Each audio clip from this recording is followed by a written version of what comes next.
now. Hey, it's Green Rush Live. It's the holiday show. Hi, everybody. I'm Jimmy Young, live from the studios in Wellesley, Massachusetts. David Rubinowitz is alongside. Where are you, David? I am in sunny South Florida, just north of Los Olas, having a great time. Los Olas. I have never even heard of Los Olas, Florida, but that's okay. Curt Dalton, where are you coming from? Luckily, just like you, Jimmy, I'm in the great state of Massachusetts. And of course, we also welcome in Morgan Fox from the NCIA, the communications director as well, to the show. And Morgan, thank you so much for joining us, not just this third Friday of every month, but pretty much the whole year. You've been a great addition to our show, and thank you very much. Oh, thanks for having me. I really appreciate it. And we are going to start with a few news items just to kind of get the conversation going with you, Morgan. One in particular involves Visa and the memo that they're now sharing with the world about these cashless ATMs. I believe you were actually quoted in that article as well. Is this a concern for the industry? Because there are a lot of dispensaries using this practice. There absolutely are. And even while Visa did not explicitly mention the cannabis industry in their memo, it was pretty clear where they were directing it. And it's really unfortunate because so many businesses rely on these cashless ATMs in order to be able to operate safely and not have ridiculous amounts of cash on hand that are attraction to crime. And I mean, this memo was really kind of a shot across the bow. Even though they may technically be in the right, the fact that they're not working actively for legal access to banking and other financial services for the cannabis industry, which could bring them a significant amount of business, and are now basically saying that they're going to be cracking down on anything that they view as suspect in any way, is really looks like a directly focus on the cannabis industry. And, like I said in that article, I think it'll cost lives. Oh, there you go. And that really the Safe Banking Act and all these measures come down to. It's not a question about cannabis or business. It's really a public safety issue, correct? That's how it's spun anyway. Well, I mean, it's a public safety issue first and foremost, but it's also an issue of fairness because, big multi-state operators do not have to worry about access to capital. They don't have to worry about access to banking services. They already have these.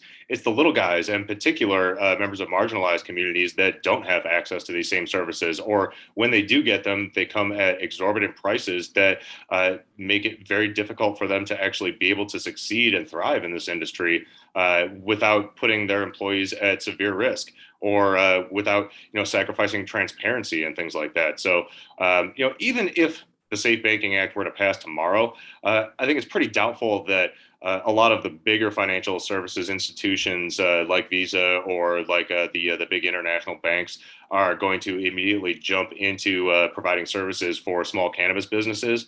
But it would provide enough assurances for community banks and mid-sized banks to start testing the waters there. And that will immediately result in thousands of businesses having access to bank accounts and access to traditional lending that they did not have before. Right.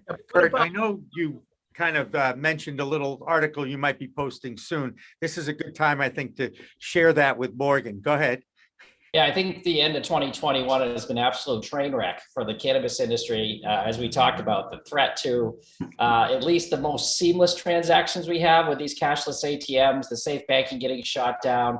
You really couldn't line it up any worse. And as Morgan said, this is going to cost lives, because you got to remember when Ease got in trouble for their commingling and the fake merchant accounts that came out in that lawsuit. I think it's 2 German guys, or at least one. They're in jail. They're doing time for that whole, like the guys at the bottom that set up those fake corporations and accounts. So if this does spin out into a let's make an example of people, they'll probably pick 1 or 2 big players or big money, type of volume machines. They'll go after people. They'll file a lawsuit. They'll try to put them in jail to make an example. So you're right. This is not a joke. And if you think you're running a cashless ATM and you're fine, think very hard right now about how you can find a different way to transact business. Absolutely. That's a very valid point.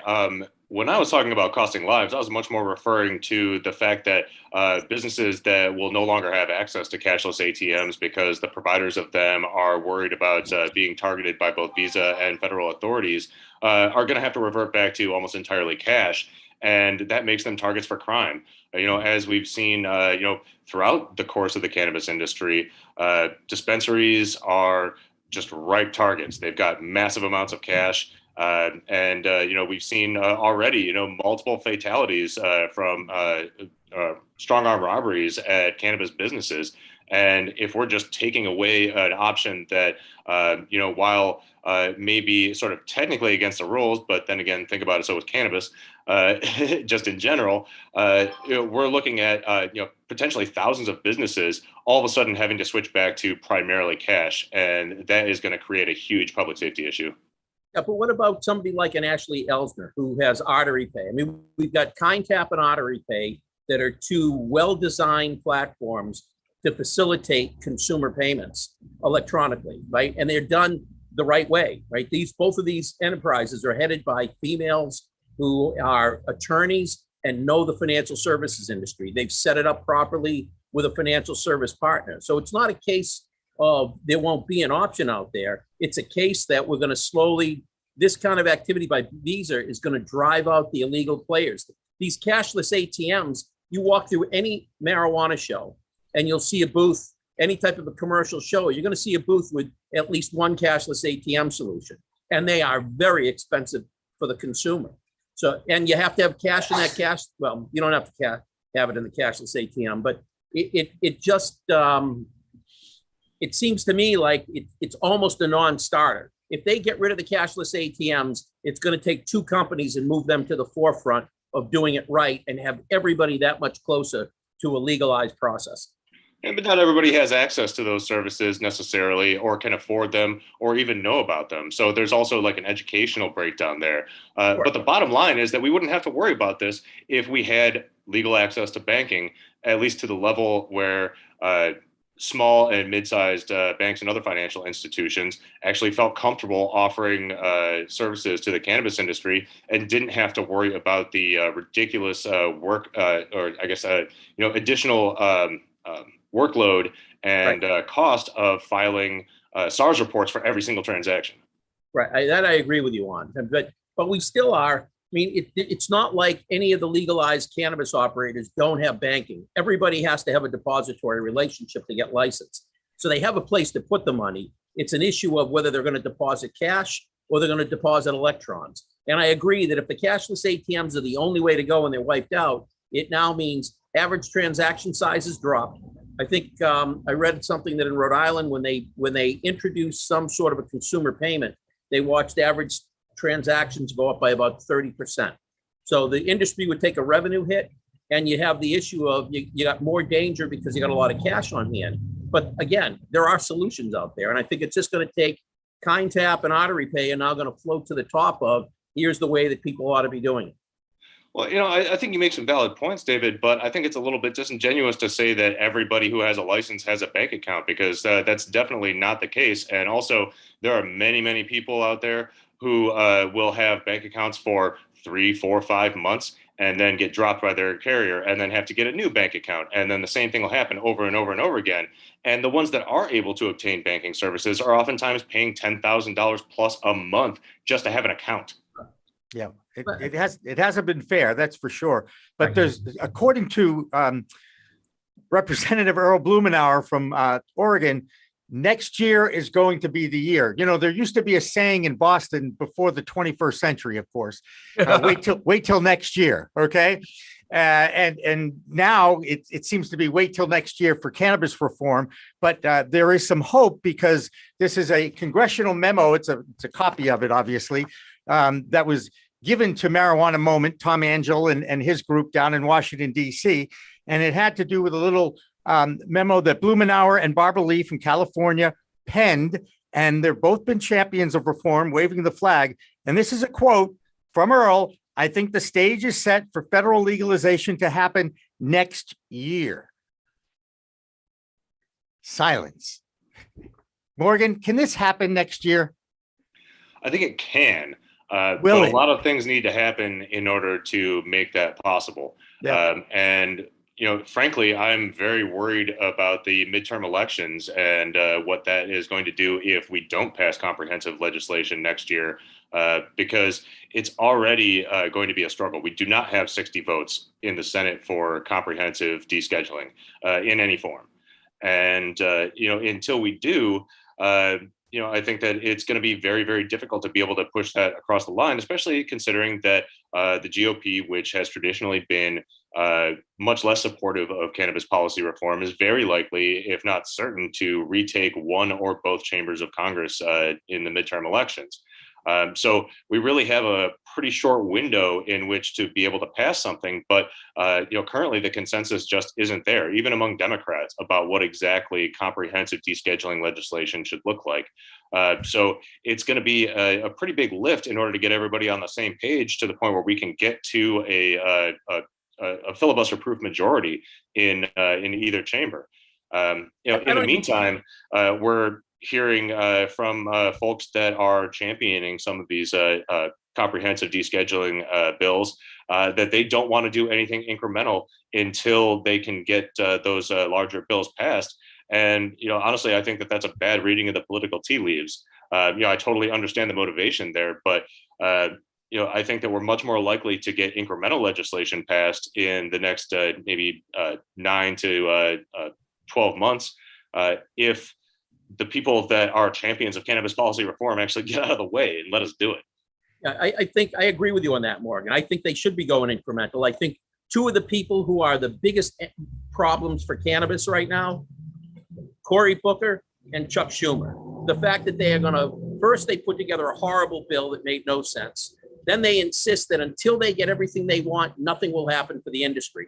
The best thing that the Democrats could do, not that the Democrats ever do anything that is politically wise to do, would be to actually push a bill forward. And if they're worried about the fact that there is so much public support for legalization and they're worried about losing in the midterms, get that bill out there and let the Republicans vote against it, and then use that in the political arena to show you want legalization, and this is the party that's going to keep it from happening. But the Democrats can't even get a bill to the floor because they can't agree amongst themselves.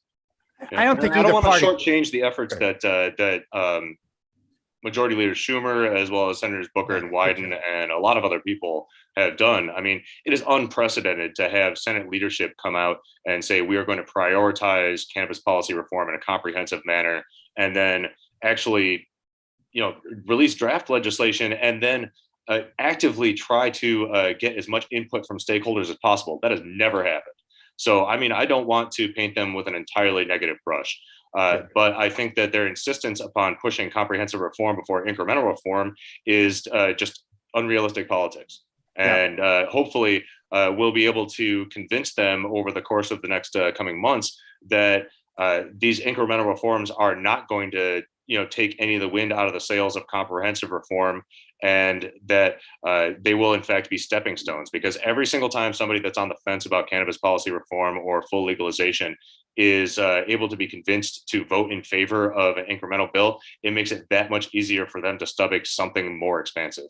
I'm gonna throw in something here that is still part of this whole discussion. I remember, I think it was Pew Research did a poll of all Americans, right? And it's not the 70% who want it legalized and all that. It's not that one. It's the 91% who recognize that this plant has medicinal qualities. Isn't that something that all sides of the political arena can agree on? It has medicinal qualities. So take it off Schedule 1. That's the first thing. That's their priority in this memo that he sent out too.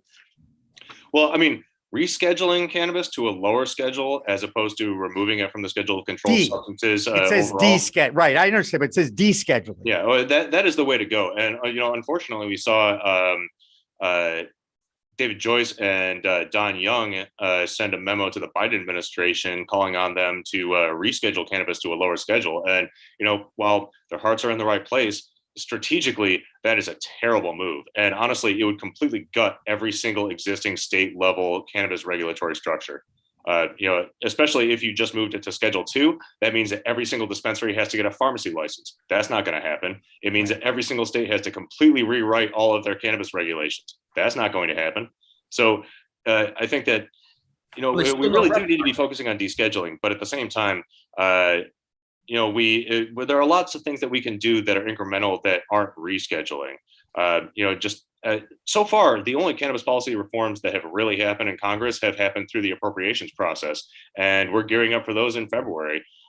So at the very least, I think that we'll be able to make some traction there. But in terms of the standalone incremental bills, I think we really need to put a lot more focus on those so that we can move folks that are on the fence farther in the right direction, and also move the Overton window of the whole conversation in the right direction so that we can ask for more of what we want when more members of Congress are actually a little bit comfortable with the idea of working with the industry, working with advocates, and with the topic itself. Morgan, what do you think of Nancy Mace's approach vis-a-vis the Biden-Booker approach? I mean, her bill isn't too bad at all. It could definitely use some improvement, just like the MORE Act could use some improvement, and just like David Joyce's descheduling bill could use some improvement. But I think it's wonderful to see Republicans and an increasing number of them starting to introduce descheduling bills. I mean, it really shows where the direction is heading, and is going to be a wake-up call for some of the more reticent members of the GOP to realize that this is something that their constituents want, and an increasing number of their state constituents definitely need in order to support the legal industries and the legal businesses that are within their own states.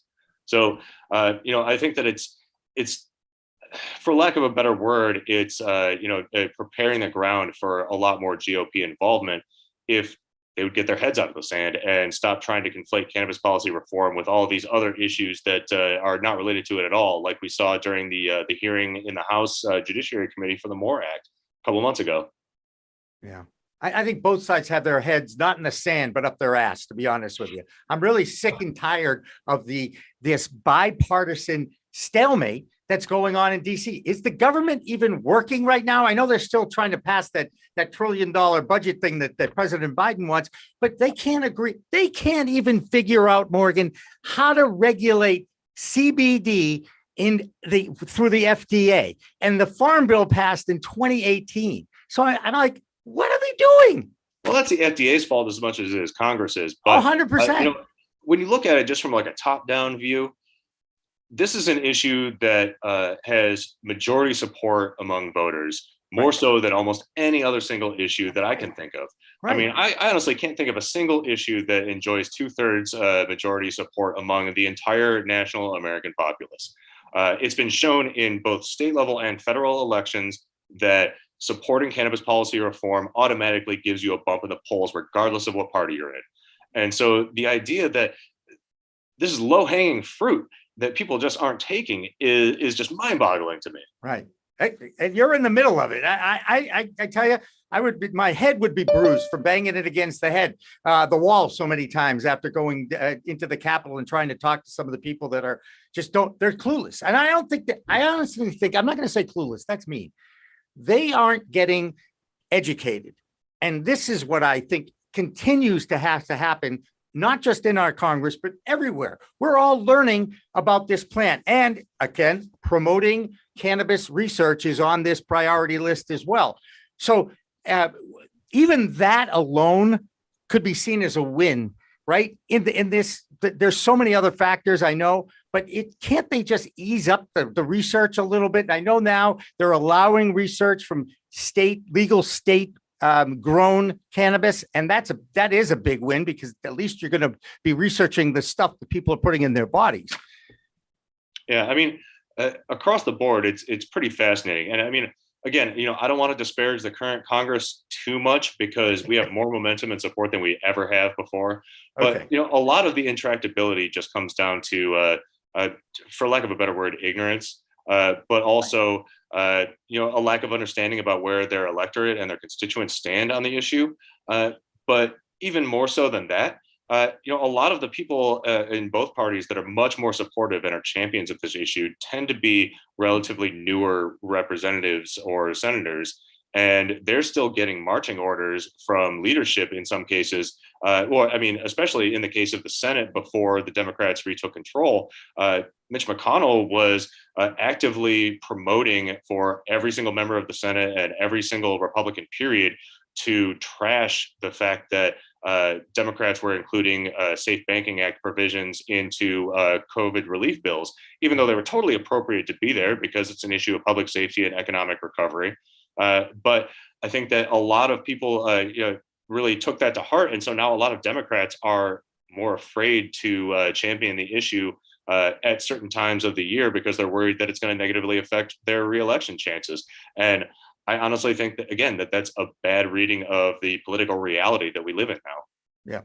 Yeah. Well, I know it is our favorite time of day on Friday, 4:20. So I do want to move on from this, Morgan, but I do want to ask you, and we kind of shared a few back and forth emails this week. If you could, what is the biggest story that happened in cannabis? And was it the fact that our Senate leadership put out a bill to at least increase public discussion about this? Yeah, I think that probably was the highlight of the year, at least at the federal level.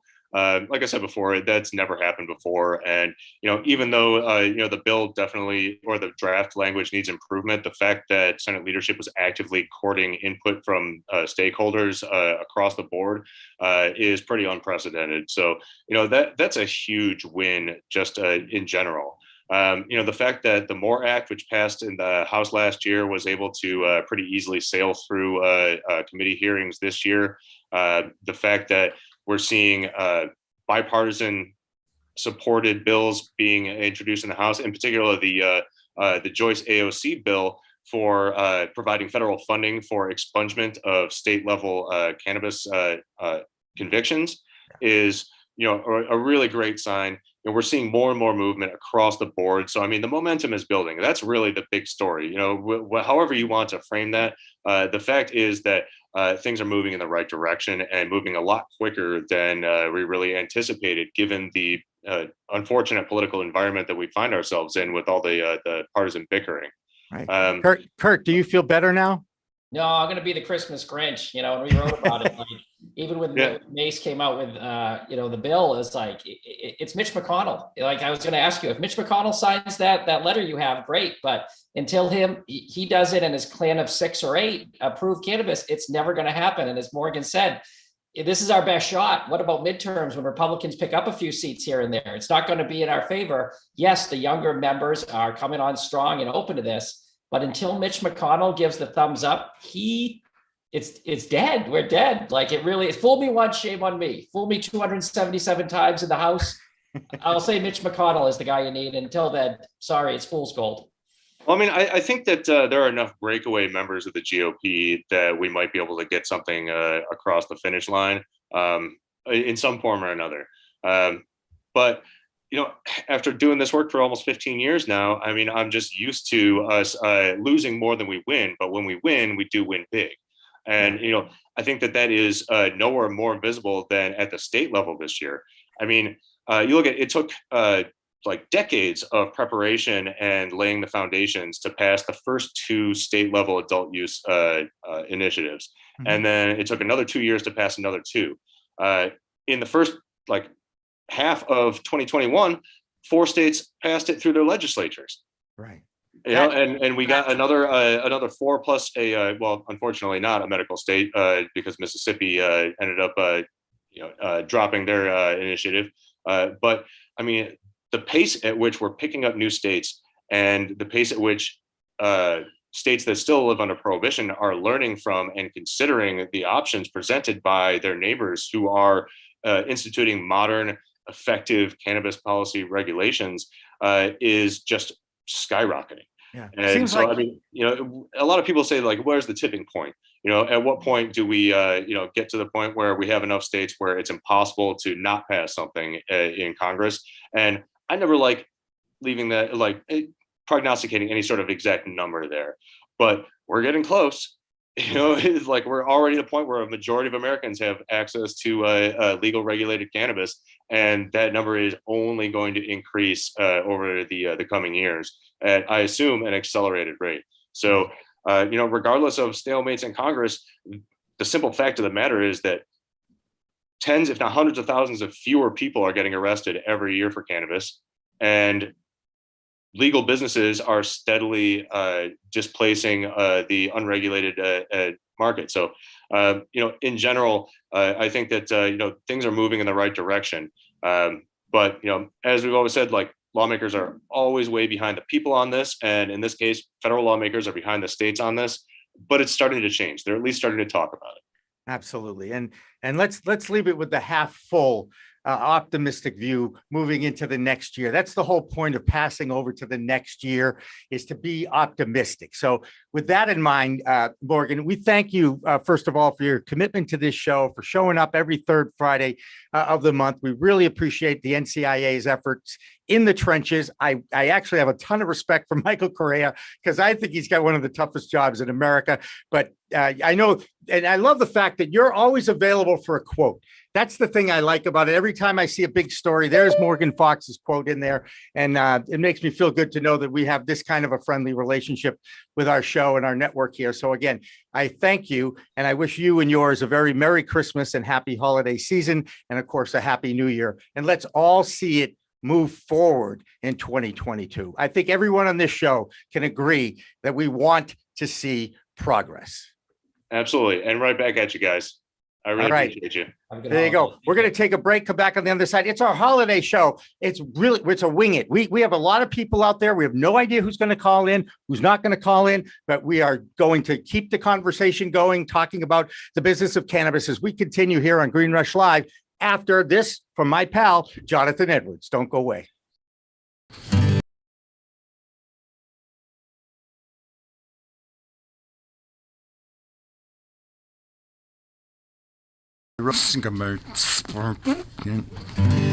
I'd forgotten.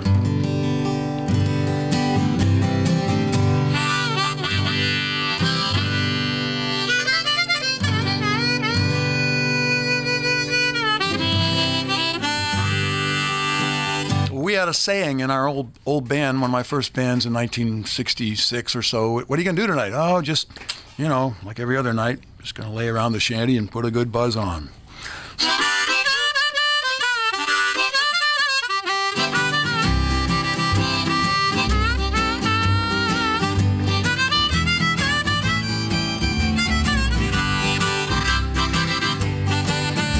Gonna sit down in the kitchen, fix me something good to eat. Make my head a little high, make the whole day complete. Gonna lay around the shanty, oh mama, and put a good buzz on. Pass it to me, baby, pass it to me slow. We'll take time out to smile a little before you let her go. We're gonna lay around the shanty, oh mama, and put a good buzz on.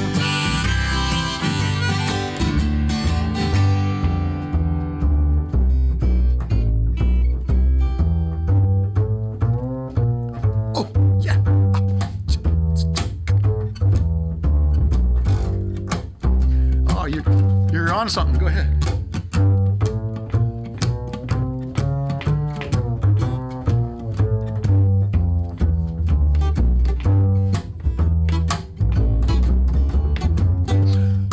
Rick Brodsky, everybody.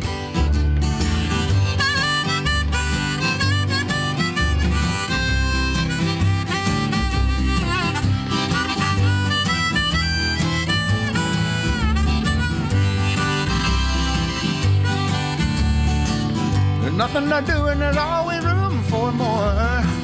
Fill it, light it, shut up and close that door, baby. We're gonna lay around the shanty, mama, and put a good buzz on. Take it, okay.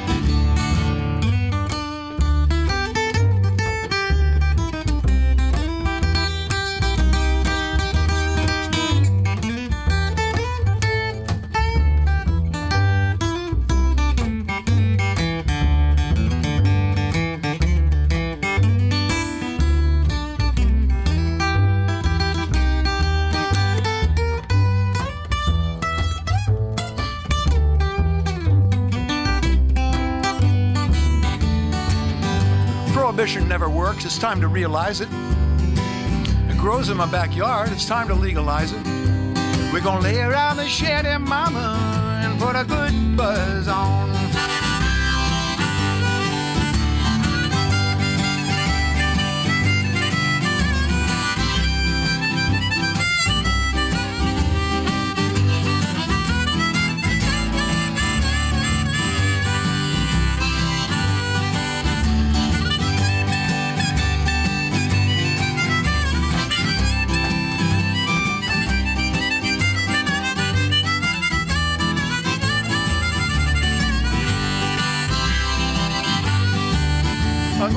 of my rented car. I'm gonna jam it into drive.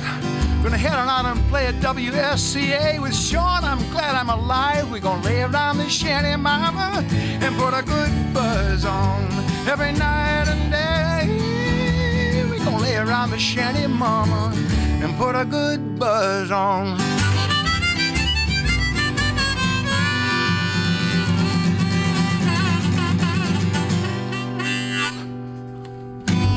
Nice. It's Friday. Thank God. Thank God Jonathan Edwards is joining us live in the WSCA. Pro Cannabis Media Programming and PCM TV is supported by Revolutionary Clinics, Massachusetts' #1 medical dispensary where the patient comes first, and by Salient Systems for Video Surveillance. You've got regulations, Salient has solutions for your security needs. And by Accounting Buds, your #1 CPA specialist for the cannabis industry. And by Artery Pay, easy, cheap, fun, and legal, just like cannabis should be.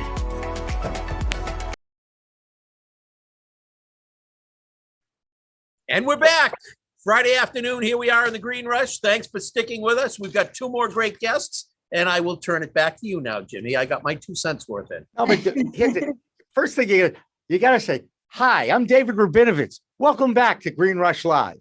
Okay. Now, I'm not David Rubinowitz, so I would never say Welcome that. back to Green Rush Live. Oh, cool. There you go. Very good. And now I see another old friend's coming in, but Curt Dalton is still here with us from cannabis.net, and 2 other people are in the room with us, Ann Brum and Stephen Mandile, and an old friend now, Jamie Pearson from Bhang Corporation. And we've been trying to get Jamie on for months. So first of all, I'm really happy that she looks, you feel better, right, Jamie? Oh, man. You've Yeah, had how many bouts with COVID? Well, I only had 1, but I have a team member out right now. So it's a little crazy because I'm taking all his work on, but it's no joke. Don't get COVID. I'm trying not to. I'll take every shot they want to give me. Ann Brum and Stephen Mandile are from a joint venture.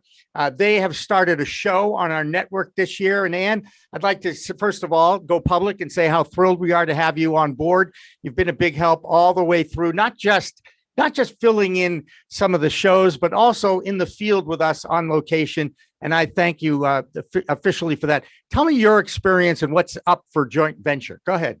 Yeah, well, first of all, congratulations to PCM on a very successful 2021, and to David filling in on the last show with Dina.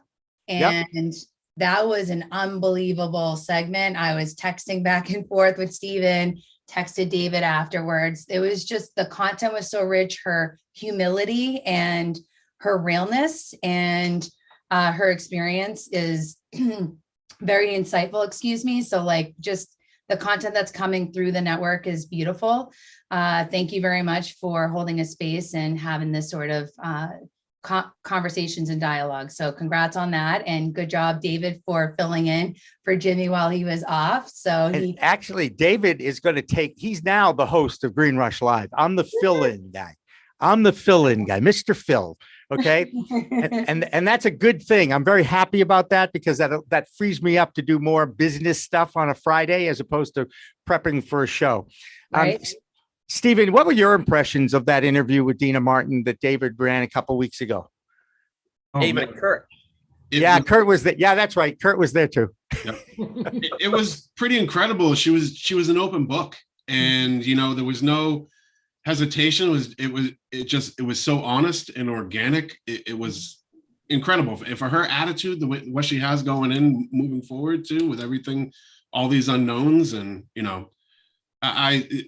I'm hoping she doesn't serve a day away from her family. But just hearing her with her martial arts background and everything, like I pity those that try to take her not seriously if she does have to do any time. So Curt and David, why don't you enlighten Jamie? Because this is a local story in Massachusetts, and I'm not sure it's reached into the Midwest where Jamie hangs out there. And are you in Montana? Is that where you are?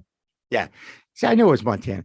Curt and David, why don't you give a little background on Dina Martin and why it was such a great coup for you guys to get her to talk about what happened? Go ahead, David.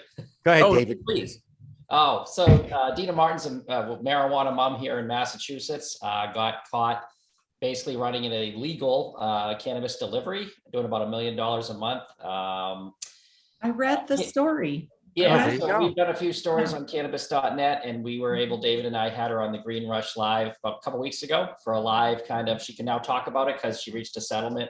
Unfortunately, a settlement does include a year or two, but she's working on clemency and hopefully time served and a lot of other things. So like Steven said, hopefully she doesn't see the inside, but as of right now, is it 2 years? Like if it, as of today, so federal, and he very much is an open book and honest person, talks completely freely now, as opposed to certain times I've interviewed her before we couldn't say things. So really great show. If you haven't seen it, it's up on cannabis.net, Pro Cannabis Media, and you can find it with Dina Martin, Marijuana Mom. I'll probably come up in Google too, but it's a very riveting and emotional, maybe 90 minutes. We went over that day, David.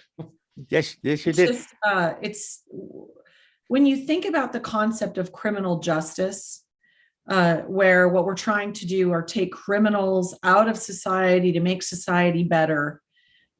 It's ludicrous to think that we as a citizenry think that it's in our best interest to have a mom behind bars and kids without a mom, and that somehow we're serving justice. I just, all of this, it's just beyond time for it to stop. Are we, Jamie, you're in the trenches of businesses, I know, and I know that the Bhang edibles are now in Massachusetts. I've seen them at different dispensaries, so congratulations on that. Yeah, I knew you'd like that. Are you sensing any kind of movement? We just had Morgan Fox on from the NCIA, and the NCIA is in the trenches in DC, and I'm so frustrated with our political system over the last year. Are you sensing any kind of movement, whether it's business to business or any kind of political movement? And I know in Montana now, you've made some progress in Montana, correct?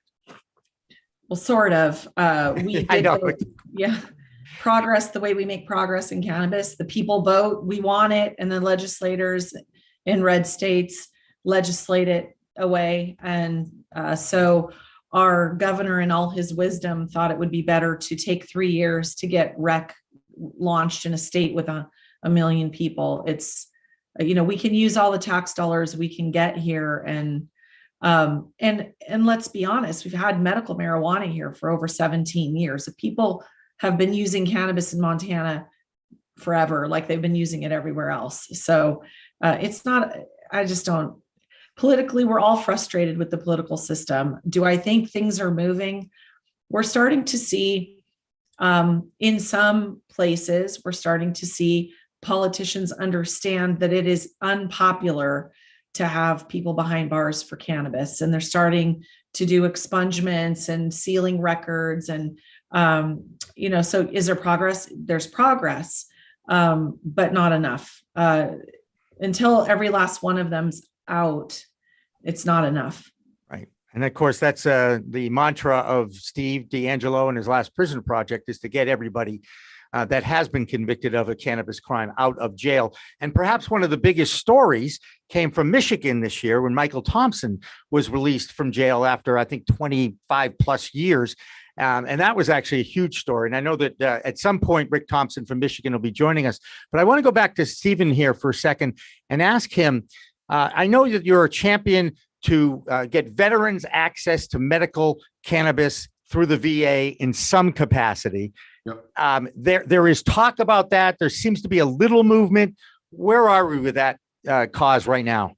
I was going to ask Jamie, hearing that she's in Montana, hopefully she's in Senator Tester's district. He's the chairman of the Senate Veterans Affairs Committee.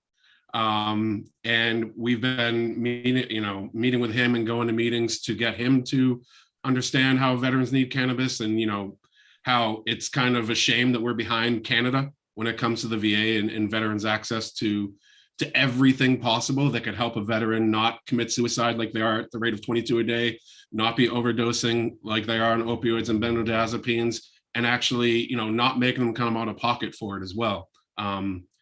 It's been a disappointing session federally, because each time, something is submitted for veterans, that they pat themselves on the back, and then a few months later, you find out that it got taken out of the, the amendment was taken out or the bill was passed over. So it's still frustrating in that aspect, but I hope for people to start focusing in their states and kind of, while changing federal laws is going to take some time and implementation will take some time, for all of these states, like with 33, 35, 36 now that have, medical, really beef it up now. These markets are maturing, and getting veterans access and be able to follow the leaders that we found in this time, which are like Illinois and North Dakota, with the programs they have for veterans in their states. I would really like to see people focus on that. Myself, like having bills here in Massachusetts to help that, work on that, and then, become a blueprint for federal. And I think we all hope that when federal legalization happens, the states get to keep control and run with what they've already been doing and not having to adopt some backwards way that federal legalization comes up with. So like taxes. Yeah. Yeah. There's going to look, guys, we all know if federal comes, there's going to be another tax. And we did a show also this year. David, I'm going to give you kudos for this. The Interstate Commerce show with the law professor, Robert Mikos, was really a fascinating show to listen to, because not only did we have Stephen Hoffman on from the Cannabis Control Commission in Massachusetts, but we had other attorneys on who had differing views of what he had written. And, Lord knows, we all know it's about communication. It's about sharing our ideas openly in a talk forum, similar to what we do here on Fridays. David, again, kudos to you for coming up with that idea and getting Professor Mikos. Was it Mikos or Mikos? Rob Mikos. Mikos. Okay. Vanderbilt law professor. And do you expect to see, if we go to federal legalization, that the states will open up, or do you think there'll still be state by state separate markets? They can't have state by state separate markets. That goes back to Roscoe Filburn and his big beef with the federal government over wheat in the 1940s. So the Commerce Clause does not allow the states to erect borders. Now, a state could say you have to have this labeling, and the labeling is kind of unique to the state, and all the local manufacturers follow that labeling requirement, and that keeps everybody else out. But as soon as a producer in another state says, I'm going to follow that labeling requirement, you can't ban that product from coming in. That's why we're the United States of America and not the single states of America. Well stated. That's right, but it's not quite right. If you look at alcohol, there are states like Montana is a great example. You can't send, for example, I can't be a member of, the Wine of the Month Club, because the only place that you can buy alcohol in the state of Montana at a wholesale level is from the state of Montana. So there is no such thing as a liquor store. It is the state liquor store. And, the bars and restaurants all buy from the state of Montana. So there are ways for states to control the influx of goods. And it is done in South Dakota, you have dry counties and things like that. So there's definitely ways for states to control interstate commerce, and they do that. I also think that there's going to be a revolt. I mean, we talk about all of this political stuff, and to me, all bets are off, because what's happened in the last 4 years has just, boggled my mind. But the reality is, what has been attractive to the states at the political level has been that tax revenue. And, I always say you can't put the genie back in the bottle. The states are addicted to that tax revenue. If all of the sudden it dried up because some weird federal legislation was passed, it's not going to work. Because the other thing to consider, and I'm speaking as an edibles producer, just one example, when you're like, this is a Bhang bar, shameless self-promotion. You deserve that. When we open this bar, which I'll do, this is one of our Belushi bars, which we did a collab with Jim Belushi. And I know Jimmy's asked me to try to get Jim on. And by the way, I just read the article. His Growing Belushi show has got a couple of episodes coming up. He said by the end of this year. I don't know if that was true or not, but I'm looking forward to that. Go ahead, Jamie. I'm just going to give you an example. This pouch, our child safe pouch, is not allowed in Florida. Now, for me to put this in this, I need somebody has to do that physical effort, right? Well, I can buy a machine that'll do that. But right now I would need to buy 11 of those machines. So do I buy 11 machines? And then, at the end of 22, do I buy, 15 more of those machines? And then federal legalization comes and I have 20 obsolete machines, because really I only need to manufacture that product in one state and ship it across state lines. How many jobs are lost? How much tax revenue is lost? Because if we go into that, going back to the alcohol model, when alcohol prohibition ended, Anheuser-Busch was in St. Louis, Missouri. They had beer on trucks and it went cross state lines, and they only had one manufacturing plant. So there's a couple of, real issues that we've got to think about at the federal level, how legalization will impact the job creation, the tax structure, CapEx, OpEx, all of those things. And I don't frankly think that our politicians give one iota of a care about how it will impact the industry. No. Now, in fact, just the opposite. I think if you look at the whole industry, and California is a great example of how they've totally screwed up that industry. I think there was a major demonstration on the State House steps, I believe, today, or maybe in LA, about over-regulating the cannabis industry, which has really been the ploy of all these politicians. It's like, let's put enough levels in here so that the margins in this industry are so small, they have to follow all the rules just to get to the point where you can be a profitable business, not exactly conducive to a manufacturer like Bhang, right? And not only do they not care, but what they don't understand is that if I am putting a lab tested and taxed product on the market, and I'm competing with people that are not getting lab tested and are not taxed, that market flourishes, and people have a choice to go buy something that's less than half the price. That's what they're going to do. And so if politicians really want consumers to be safe, they want them to buy lab tested product, they have to lower the barrier of entry for all of us in the legal market. They have to, or they're just going to continue to put gasoline on the illicit market fire. Yeah. And it's the same bunch of people that passed the hemp bill and the farm bill in 2018, and they still haven't figured out what to do with infusion of these products and that sort of thing, which just, again, boggles the mind a little bit. Curt, you mentioned your pal there, Mitch McConnell. I know he's not your pal, but he's a good target. He's a good target, right? We affectionately call him Yertle, right? I mean, because after all, he looks like Yertle the turtle. Anyway, I'm glad I said it. As we all know, Kentucky has been devastated by this latest tornado, right? Seems to me they could use some kind of a tax, a new industry, perhaps, that could drive some money that could help rebuild that state, and maybe that might spur the senator on. I don't know. What do you think, Curt? Yeah, you would think he'd be all for it with hemp in Kentucky. And we put up an article about where your cannabis is grown. It will be with great marketing as opposed to your boxes and stuff like that.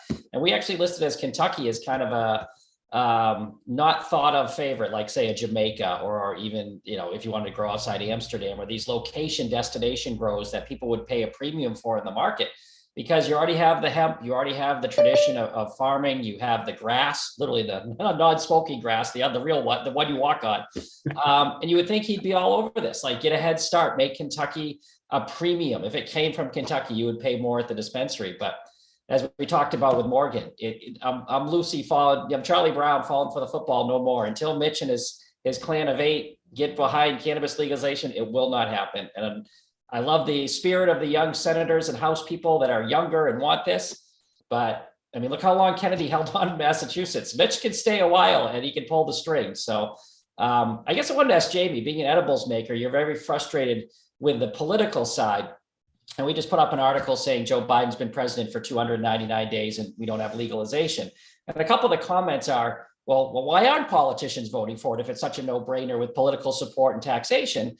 And everybody says, well, it's money. Money's always the answer. And they're in the pocket of big pharma and big alcohol or tobacco. Choose it.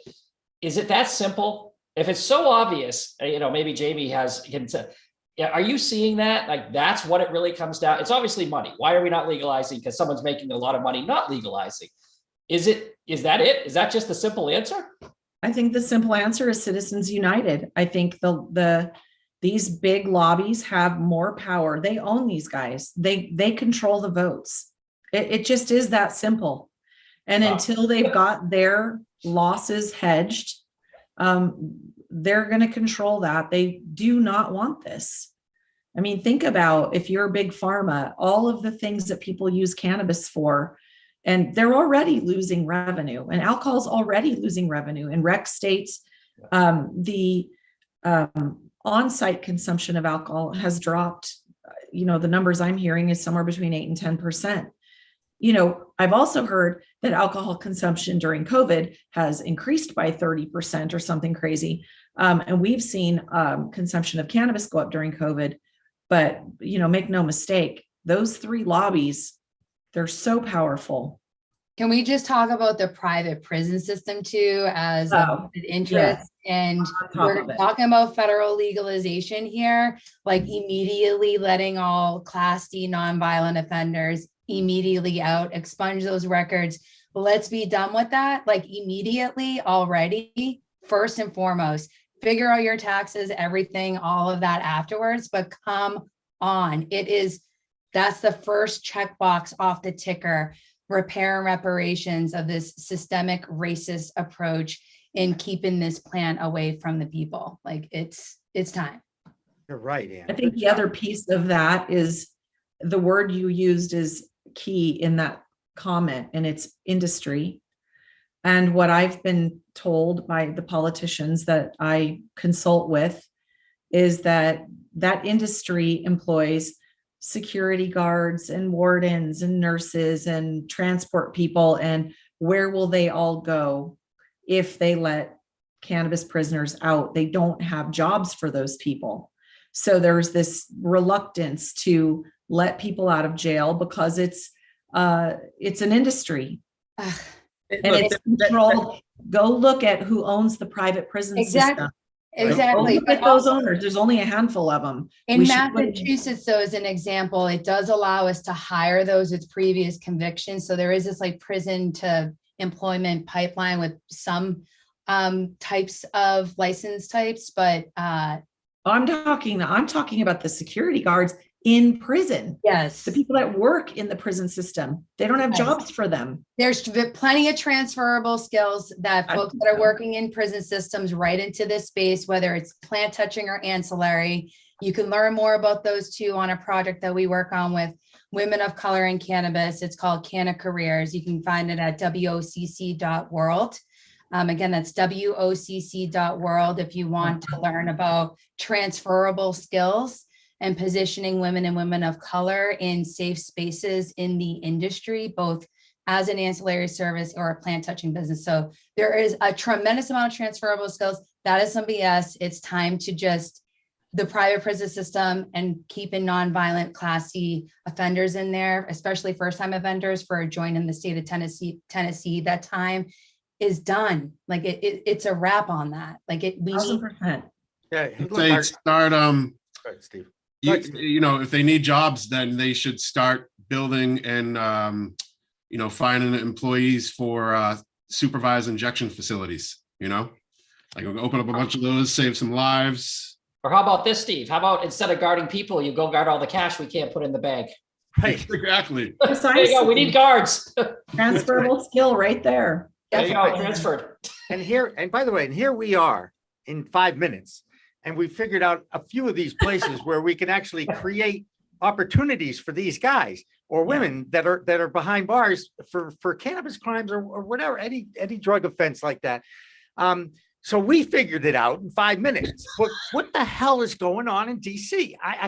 It comes back to me anyway. They aren't interested in learning about the benefits of this plant. Right, Steve? You've been in these trenches. I know. How much time do you think? It's not about that. It's how much does it cost? That's what they ask. What's it going to cost? What's it going to cost us?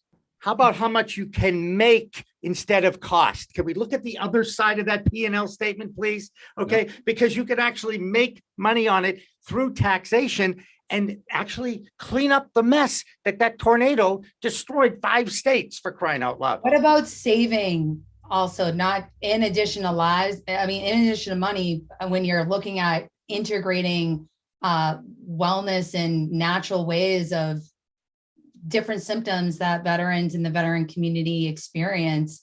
What about that? The cost savings on that and saving lives, like it's. Well, the other piece of that is when you look at the statistics around people who are incarcerated, not only is that trauma for those people, it's trauma for the family around them. And we know that trauma has devastating effects on mental illness and things. When we talk about saving costs, getting rid of all of this nonviolent cannabis, prison sentences and putting people back into the workforce, we're just going to save a lot of human beings trauma that eventually costs all of us money. And, not to mention we'll just increase the health and happiness of society. Right. And then we just need to give people, I think, sort of tongue in cheek, but sort of serious. I think what we need to do is figure out how to get these politicians to start using cannabis. In all seriousness, I think it would help them get into a little bit of a deeper mindset, maybe shift some paradigms, maybe break some cult tendencies, and, just an idea. No, it's a great. And I would volunteer Bhang chocolate for that experiment. So if any of you have a politician willing to sign up, let me know. Just as long as we all start low and go slow. Okay. Let's start low and go slow. Do that, right? Exactly. To do that. All right. We're up against it. Wait, David, you want to say something?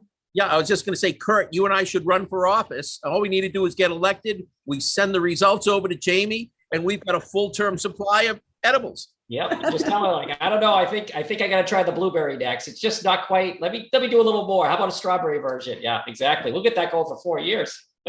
Robert, you got to be blueberry. That's like a. I'm in. Let's do it. Run for office and win.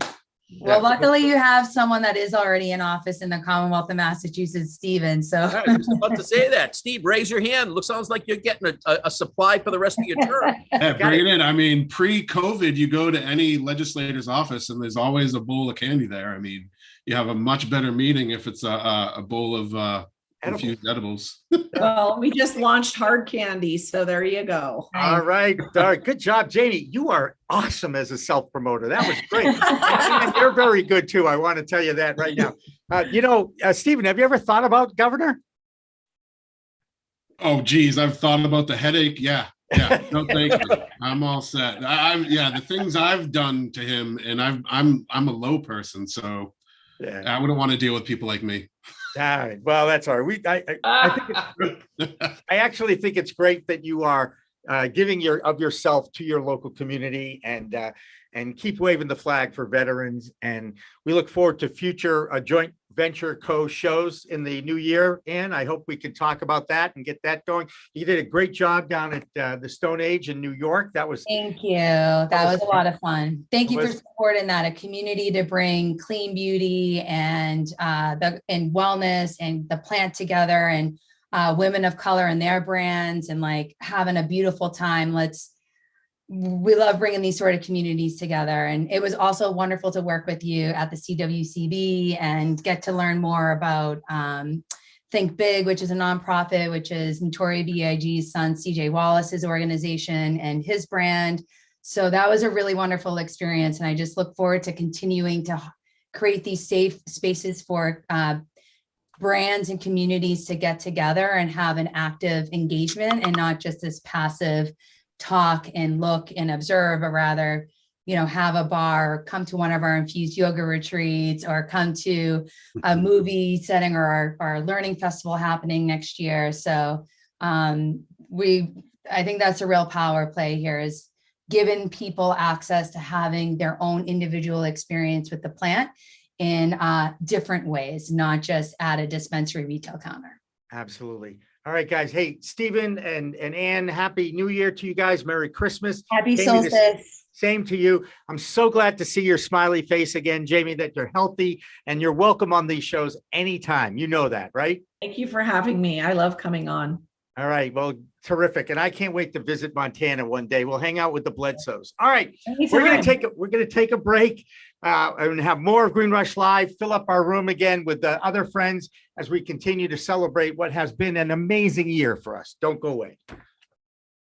Pro Cannabis Media Programming and PCM TV is supported by Revolutionary Clinics, Massachusetts' #1 medical dispensary where the patient comes first, and by Salient Systems for Video Surveillance. You've got regulations, Salient has solutions for your security needs. And by Accounting Buds, your #1 CPA specialist for the cannabis industry. And by Artery Pay, easy, cheap, fun, and legal, just like cannabis should be.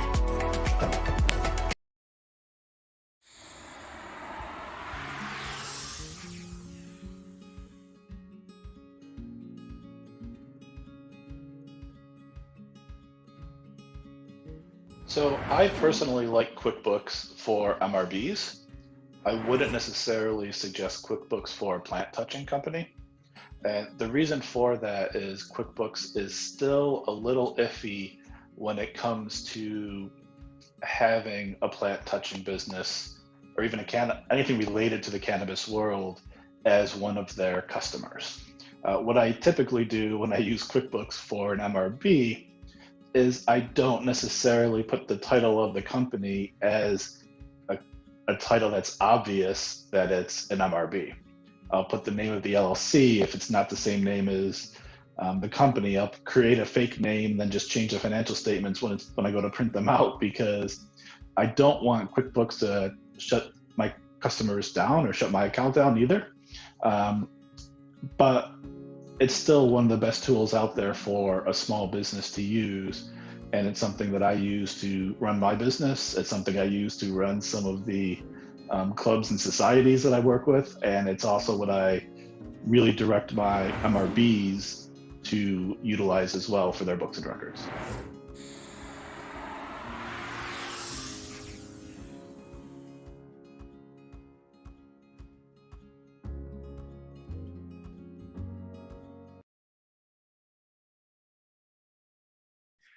Welcome back. I got it. First one in. I'm Jimmy Young from Pro Cannabis Media, the founder here. And we're so proud to mention the fact that we have been named the best emerging cannabis media company in the U.S. And it's because of the dedication we have of the people who watch our shows and also the people who contribute to our weekly Weed Talk news show. And that includes Rick Thompson from Michigan, who joins us now. And along with Curt and David, we are expecting one more person in. But Rick, thank you so much again for joining us, and also all the help and news that you've brought us from the great state of Michigan. Well, thank you, Jimmy. I have to tell you, you and David really are the heart behind this whole project, and I couldn't miss it. A year-end recap of all the things that have gone on. Wow, what a great opportunity. All right. So what in your mind now, by the way, I mentioned Michael Thompson getting released from jail as one of the top 5 stories in cannabis in 2021. In your estimation, what others that may come to mind for you? Before we go forward with that, I'd just like to say I love the idea of getting Bhang chocolate bars to all of our legislators on a federal level. In fact, I think what we need to do is work on the staff members, maybe not the lawmakers themselves, but you get enough Bhang chocolate bars floating around the office, a lawmaker's going to accidentally take a bite of one sooner or later. That's a thought. Yeah.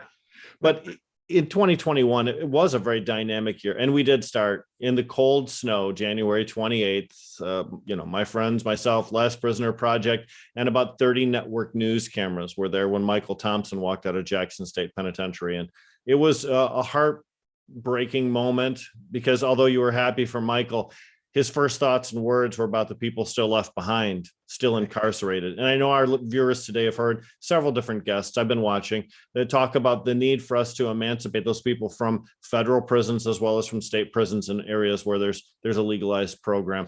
In Michigan, we took some pretty big steps towards accomplishing that this year, but there's still an awful lot of work to go. Absolutely. So what do you think in Michigan is the biggest priority there? You guys are having a few interesting challenges, I think, as I read the news. We are having some interesting challenges. I think what we're seeing now in 2021, first of all, great year of success. By every metric, you can say that 2021 was a big growth year for the cannabis industry here in the state. I will say that what we're seeing are some growing pains for a market that's growing exceptionally quickly. We're seeing the regulatory department having some battles with some of the people they regulate, some of the companies they regulate, as far as where the lines are and where their authorities begin and end. That's not unique to Michigan. But in this particular instance, some of those battles regard the safety of products that are available for retail sale across the state. And that makes it a consumer issue, not just a battle between business and regulators. So in our instance here in Michigan, we've seen a huge growth of the legalization market, which has been piggybacked on the medical market, which piggybacked on the unregulated marketplace that existed from 2009 to 2016 or 17. And now there's a lot of pushback against some of those unregulated features or some of those minimally regulated features, such as legally registered caregiver cultivation opportunities. Caregivers in Michigan can grow cannabis plants, up to 12 plants per patient with a maximum of 5 patients. And there's been a move to curtail that, not because there's any health or safety issue, just simply because business views that home cultivation opportunity as a perpetual competitor to a marketplace that they would like to dominate.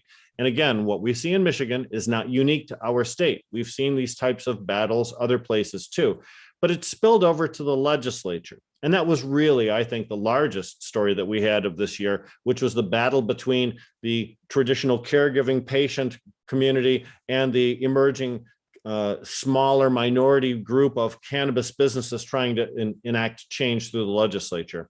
2022 will probably be filled with more of that as well. There's been too many millions of dollars spent to try and advance these rules changes for it to just disappear.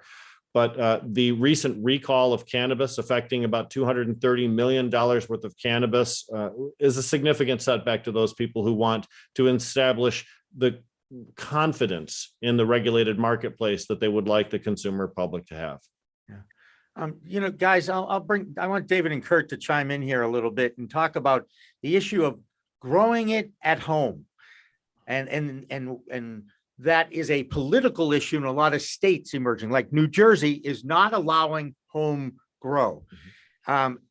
If you're a patient, I want to say a cancer patient, and you need to have access to this and you don't have the money because of the hospital bills you've had, how fair is that? And what is your feelings about the home grow, David or Curt? I know in Massachusetts, we got 6 plants per adult per dwelling, so you can get 12 plants per dwelling here. David? I'm going to let Curt go first, because then I'll come in with my contrary opinions on the whole thing. I was going to say, hey, hold on here. I got to take care of Curt, because Curt is my #1 co-host when I'm sailing alone, and I always like having him there. So, there you go. Oh, thank you, sir. I'll take it. It's funny you bring that up, Jimmy, about the states. And I was just going to tell you, it's not just states, it's international.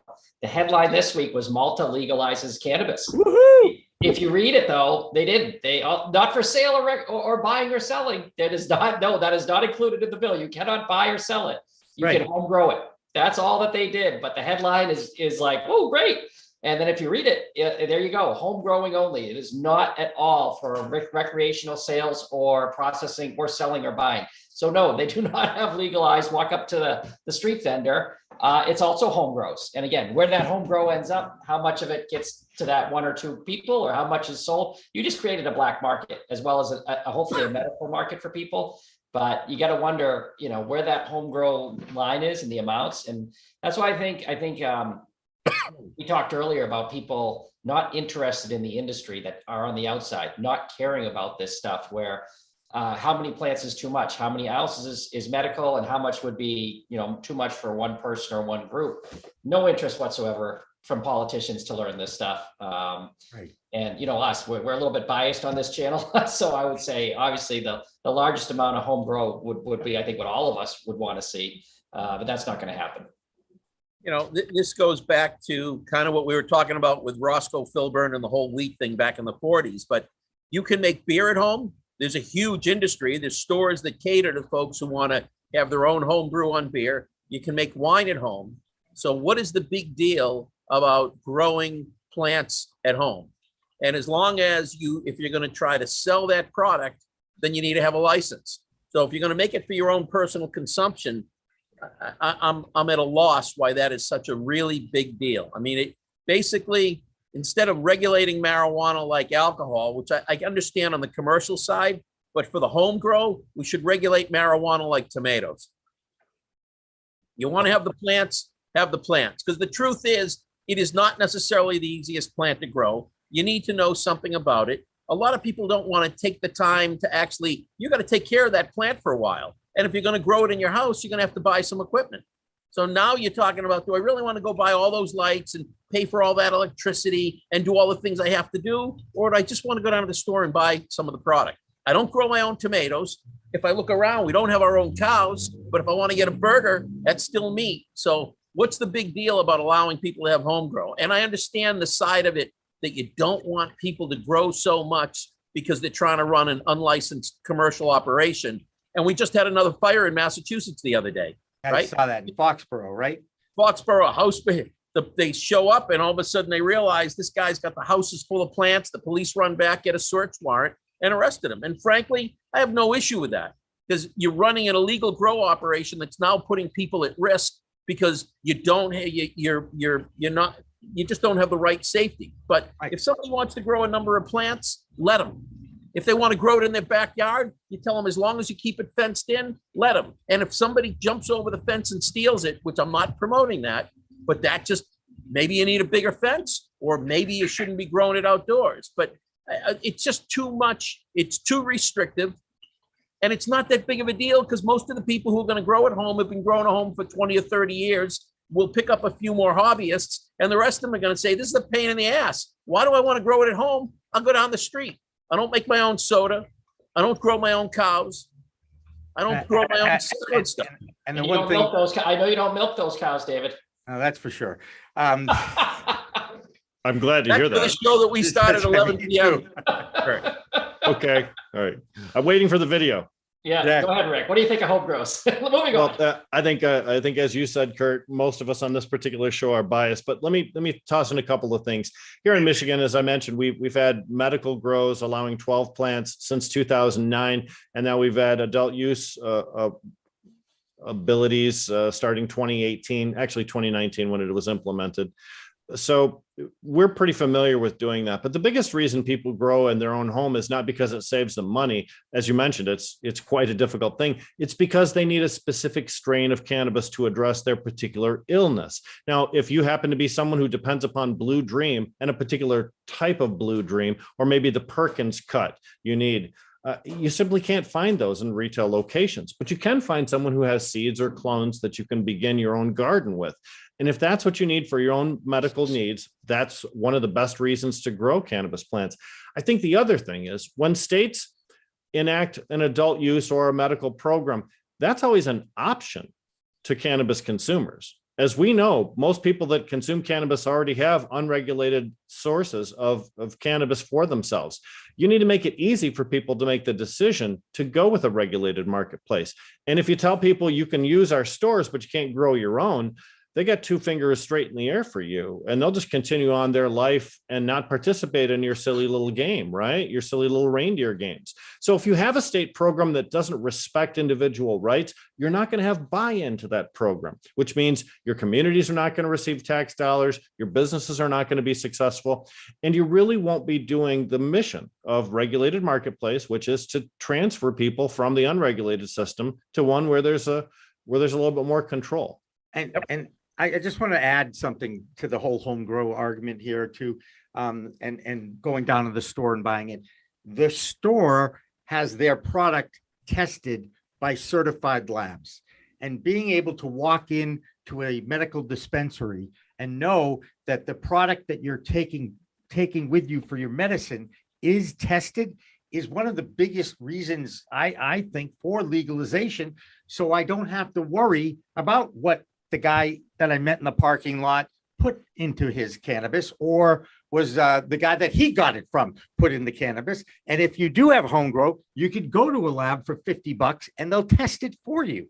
So to me, as long as it's clean, legal, and tested, I'm happy to go down to the store and know I won't be growing it, but I am going to use this opportunity to do a self-promotion here. I don't know if it's it's a self-promotion. Okay.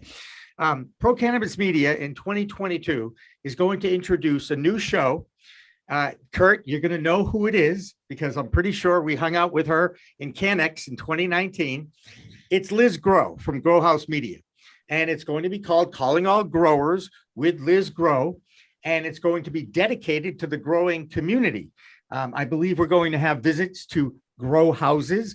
I also think we're going to have so-called experts, people who know about planting, not cannabis experts, but know about planting, share some of their tips and tricks, if you will, on that show, as well as a workshop that will follow that live program. So we're going to do a live program. Let's say it's the first Wednesday of every month. And then 2 weeks later, on the third Wednesday of every month, we have a closed circuit subscription only workshop. And the subscription fees are going to be cheap. It's going to be under $40 to get in and ask your questions. And there's even a feature where I think you're going to be able to join the panel and get 10 minutes with that panel of experts to ask your own personal questions with them. So we're all excited about that. And I'm pretty sure that Liz is going to join us at the bottom of this hour. Curt, when you hear that we're doing a show with Liz, Liz, you've seen her. Is she not like the perfect talk show host? Oh, she'll be great. And her work is excellent. If you look her up, she's, got a history of just A+ work and very respected in the cannabis industry. So it's a great idea. And like we were just talking about, as more people want to maybe buy a light and buy a small little closet setup and kind of start to dabble as a hobby, perfect thing to sign up for and start to learn. Absolutely. And we'll be looking for that. And that'll be coming up, we think, in February. So look, a lot of changes here. I also want to make mention also that we've had and look, the chat room is full. We've had over 400,000 views of our videos over the last year on YouTube alone. We've picked up 8,500 subscribers. And if you're watching this show and you're not a subscriber, please do.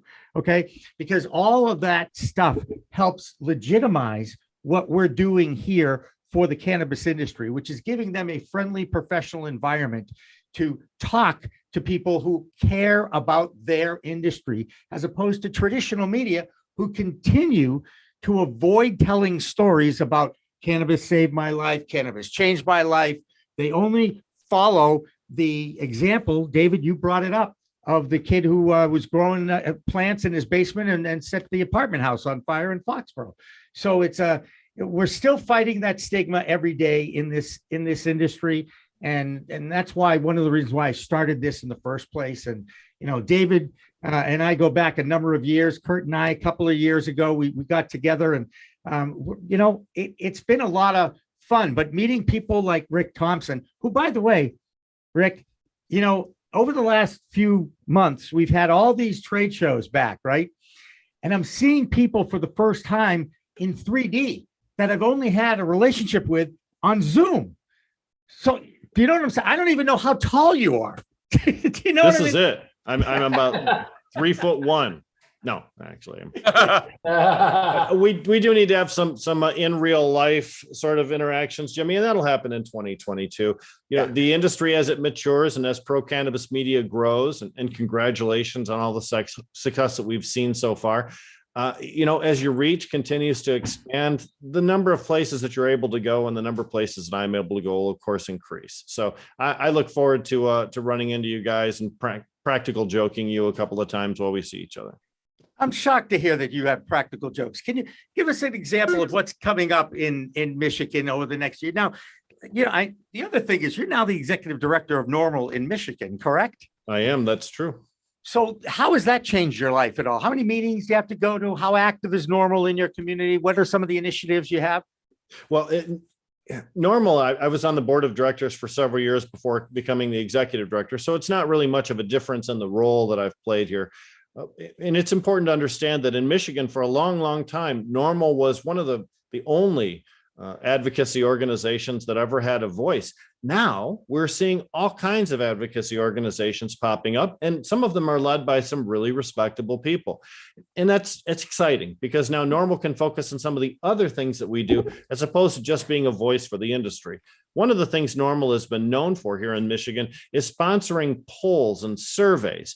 You know, you've seen these in the news all the time. X% of Democrats think that Joe Biden's nose is too big. Well, those type of surveys actually have value when you ask the right questions. And the survey participants, Epic MRA in our instance, they really do a good job of publicizing all of the results. So instead of having to focus on things like being the only one doing lobby days, we can spend money in different directions and make a bigger impact in some of the ways that we have traditionally, as well as in some of the new ways too, by utilizing social media and short form video in order to get our message out there. Yeah. Hey, Rick, we know.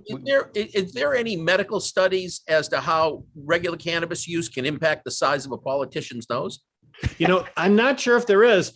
I'd love to conduct that because it means we'd have to have politicians actually consuming cannabis. And again, circling back to the Bhang chocolate bar theory, I love that. I really do. It was an exciting segment. Jimmy, we could underwrite that kind of research. And then when it's all done and published, we'll call it the Pinocchio Papers. But first you'll hide it. And then the Pinocchio Papers can be revealed in a great big news sensation. So yes, kind of liking that. We're dating ourselves. Anybody want Daniel Ellsberg, right? Isn't that, am I right? Pentagon Papers, right, guys? Come on, my history, right? Come on. Yes, right. I swear I have a history degree from Tufts University. I swear. The hat makes you smarter. I'm pretty sure about that. Yeah. Well, again, David is going to be taking over this show, not full time, but whenever he's going to have regular co-hosts like Curt and Rick. David, I think this is a great opportunity to put him on the spot. Rick, would you be interested in filling in and being a co-host with David on some Friday? Well, I certainly would. I enjoy every opportunity I get with Green Rush Live and with all of the different programs that we have here. So I'm excited about having a greater opportunity to work with Dan French. With David Rubinowitz. That's great. Dan French, a round of applause. He's our video director who sits behind a wall. He's the guy who makes the show actually work. That's right. Make sure that we live stream on the right places at the right time. And I'd be lost without you, Dan. And that's why Rick said that. We all know that. Yep. Okay. And I enjoy that. And by the way, Dan, your high school media educator's birthday is today, Jeb Brunt, and he just texted me, so he may even be watching. And if he is watching, we wish him a happy birthday.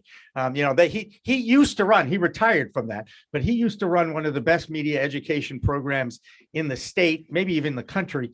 They produced a 5-minute live news show every morning before school. It's an amazing accomplishment to even say that, let alone actually get it done every single day. And I used to go down and watch them put it together. And when Dan was just a wee pup, in high school, if you will. And it's great that we're able to give him an opportunity here to grow with us as we go. So, Rick, what are your plans for the holiday? You got family around you? What do you got? Well, we just actually had 2 nights ago, the very first holiday charity Cannabis Community Gives Back charity telethon. We raised $24,000 and I'm really super proud of that. And one of the things I'm looking forward to is watching some of the photos and the videos from some of the families that benefit from those charities, opening up Christmas gifts on Christmas morning, especially in association with Sons and Daughters United, taking a look at some of the real return on investment for some of the charity work that we do. But I think more importantly too, it's a time to reevaluate, to take a look at opportunities to sometimes reinvent ourselves or our repurpose the activities that we've always been looking forward to. And I like to use the first of the year, to just lay around and drink a bunch. So that's probably going to happen a little bit as well. Just let you know. That's good. No, that's good. And one of these, Go ahead. No, I was gonna say one of these days we will be able to get together and share a pint. Well, I don't drink beer anymore, but share a beverage, a favorite adult beverage, if you will, as well. I just drink hot chocolate. I don't drink adult beverages. As well as that jazz cabbage stuff. And we are proud that every Tuesday afternoon, 4:00, we carry Jazz Cabbage Cafe as many times as we can, right? You know, Jazz Cabbage has been big this year. We've talked about a couple of really deep cannabis issues, including the killings at Rainbow Farm, which predate the medical program here in Michigan, ordered by Jennifer Granholm. And then also an examination of the Leonard Peltier story, one of the federal prisoners tossed in jail because of a conflict with the FBI where some people died. And even though the FBI admits he wasn't responsible for those deaths, they still continue to hold him that way. And it was really tough. And then, of course, we also eulogized a couple of people this year, Boston George, for example, and Eddie Lepp. So it's been a big year for broadcasting when you talk about some of the big issues that are facing our community. And I'm really proud of the work that we've done. And I'm glad that we've partnered with you for our cable host. Absolutely. And also the first thing we did together was the Hash Bash Live, which I didn't, by the way, I had no idea that it even existed, being a New England guy, right? Mm-hmm. So thrilled to have that. And now I can talk weed with anybody I meet from Michigan. And by the way, our new European correspondent, Stephen Arthur George, is a native of Michigan living in Portugal. And now he's doing the European report for us. So it just shows you that Michigan is very active in the cannabis world. A lot of wonderful people used to live in Michigan and now live other places and are doing great things. Sure. Okay. That's a great reminder. Thanks. All right. Enjoy your winter anyway. All right. Hey, Rick Thompson, Merry Christmas and a Happy New Year to you and yours. Thank you again for a great year of contribution. We look forward to seeing you in 2022 as well. Thanks to the entire team. I've enjoyed it. All right, we're going to take a break. On the other side, we've got a few other special people for you, including, I'm hoping, Liz Groh will be joining us. Don't go away. Pro Cannabis Media Programming and PCM TV is supported by Revolutionary Clinics, Massachusetts' #1 medical dispensary where the patient comes first, and by Salient Systems for Video Surveillance. You've got regulations, Salient has solutions for your security needs. And by Accounting Buds, your #1 CPA specialist for the cannabis industry. And by Artery Pay, easy, cheap, fun, and legal, just like cannabis should be.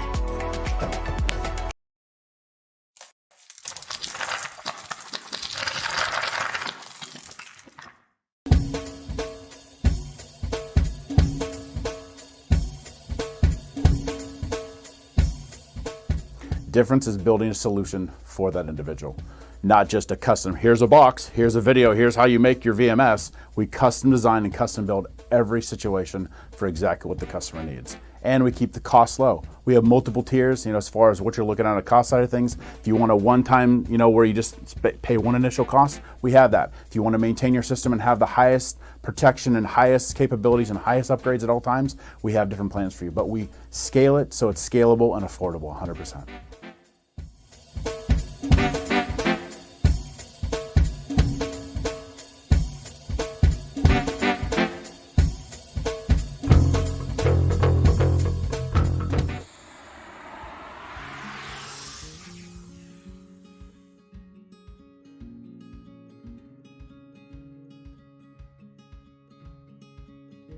So I personally like QuickBooks for MRBs. I wouldn't necessarily suggest QuickBooks for a plant touching company. And the reason for that is QuickBooks is still a little iffy when it comes to having a plant touching business or even anything related to the cannabis world as one of their customers. What I typically do when I use QuickBooks for an MRB is I don't necessarily put the title of the company as a title that's obvious that it's an MRB. I'll put the name of the LLC if it's not the same name as the company. I'll create a fake name, then just change the financial statements when I go to print them out, because I don't want QuickBooks to shut my customers down or shut my account down either. But it's still one of the best tools out there for a small business to use. and it's something that I use to run my business. It's something I use to run some of the clubs and societies that I work with, and it's also what I really direct my MRBs to utilize as well for their books and records.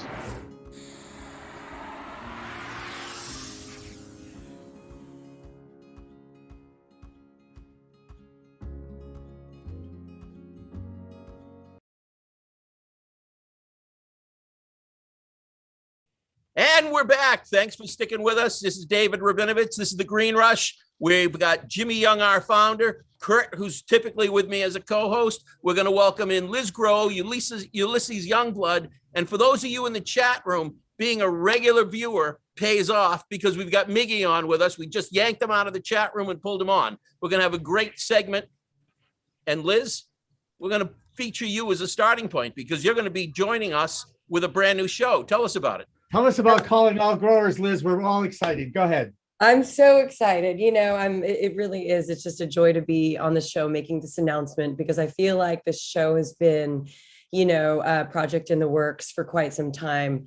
Jimmy, as you can attest, my husband and I had been shooting cultivators all around the country for the past 3 years. We've spent over 1,000 hours shooting these cultivators, asking all the dumb questions, coming from a place of genuine enthusiasm and, really this just unquenchable thirst for knowledge. So what Calling All Growers will be is an extension of that. Working, interviewing growers, interviewing the top growers in the game, giving them a platform to share, secrets, techniques, the things that they want to share for growers coming up. It's going to be a really, really interesting and I think eye-opening show. And I'm excited to be a part of it. Thank you. Oh, God, we're excited as well. I think that we've done a pretty good job in the search world of using the word legalization, because that always is the buzzword that gets the most searches in the cannabis community. But the second word is growing and how to grow. And that was what really motivated us. And of course, you and I met with Curt at CanX 2019. I'll tell you, Curt, I'll never forget you telling me, you have to come. You have to come. You hucked me about it. I ponied up the fee. I went, and I'm still talking to people that I met down there at the Kaya that night at the Kaya Social Club. Captain Hooter is still in touch with us, and he's in Portugal now. He was in Jamaica for a while. Now he's in Portugal. So Curt, again, thank you for dragging me to CanX in 2019, and you did get me really high one night too, by the way. We did meet Liz right on the deck of that place and her husband for the first time. So you're right. That's right. Patrick as well. And Patrick is your producer videographer, which is a nice person to have around the house on a regular basis too, right? Especially when you're a talent like you have. So, but I do want to welcome in a guy that has been on our show before, and he's now open for business in Worcester, Massachusetts, which is really the self-proclaimed cannabis capital of Massachusetts, right? Ulysses Youngblood from Major Bloom. Ulysses, thank you so much for joining us today. Jimmy, always a pleasure for sure, man. Thanks for having me. Tell us what's going on at Major Bloom. I did stop in a couple of times. I saw Lori Lucien there, your partner, and I'll tell you, it was clean, it was open, and you always seem to have people there showcasing their wares. Is that a regular thing you have at your dispensary?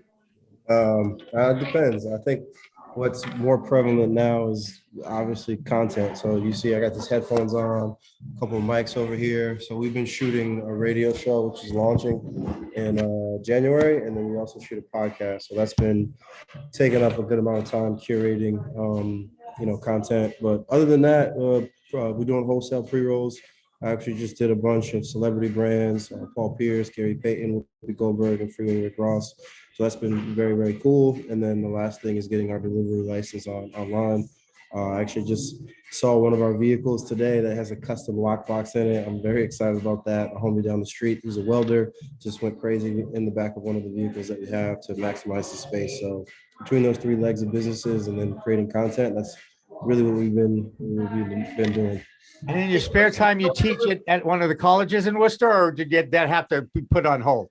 Grades will do yesterday. Ah! Actually Thursday. So Thursday was yesterday. So I'm in the car on the way to Boston doing some grading. It was down to the last wire, but we got it done. That's fantastic. And one of these days I will see you in your store. I've stopped by twice now and I've missed you twice. I don't know how that's happened. I'm here every day, man. Okay.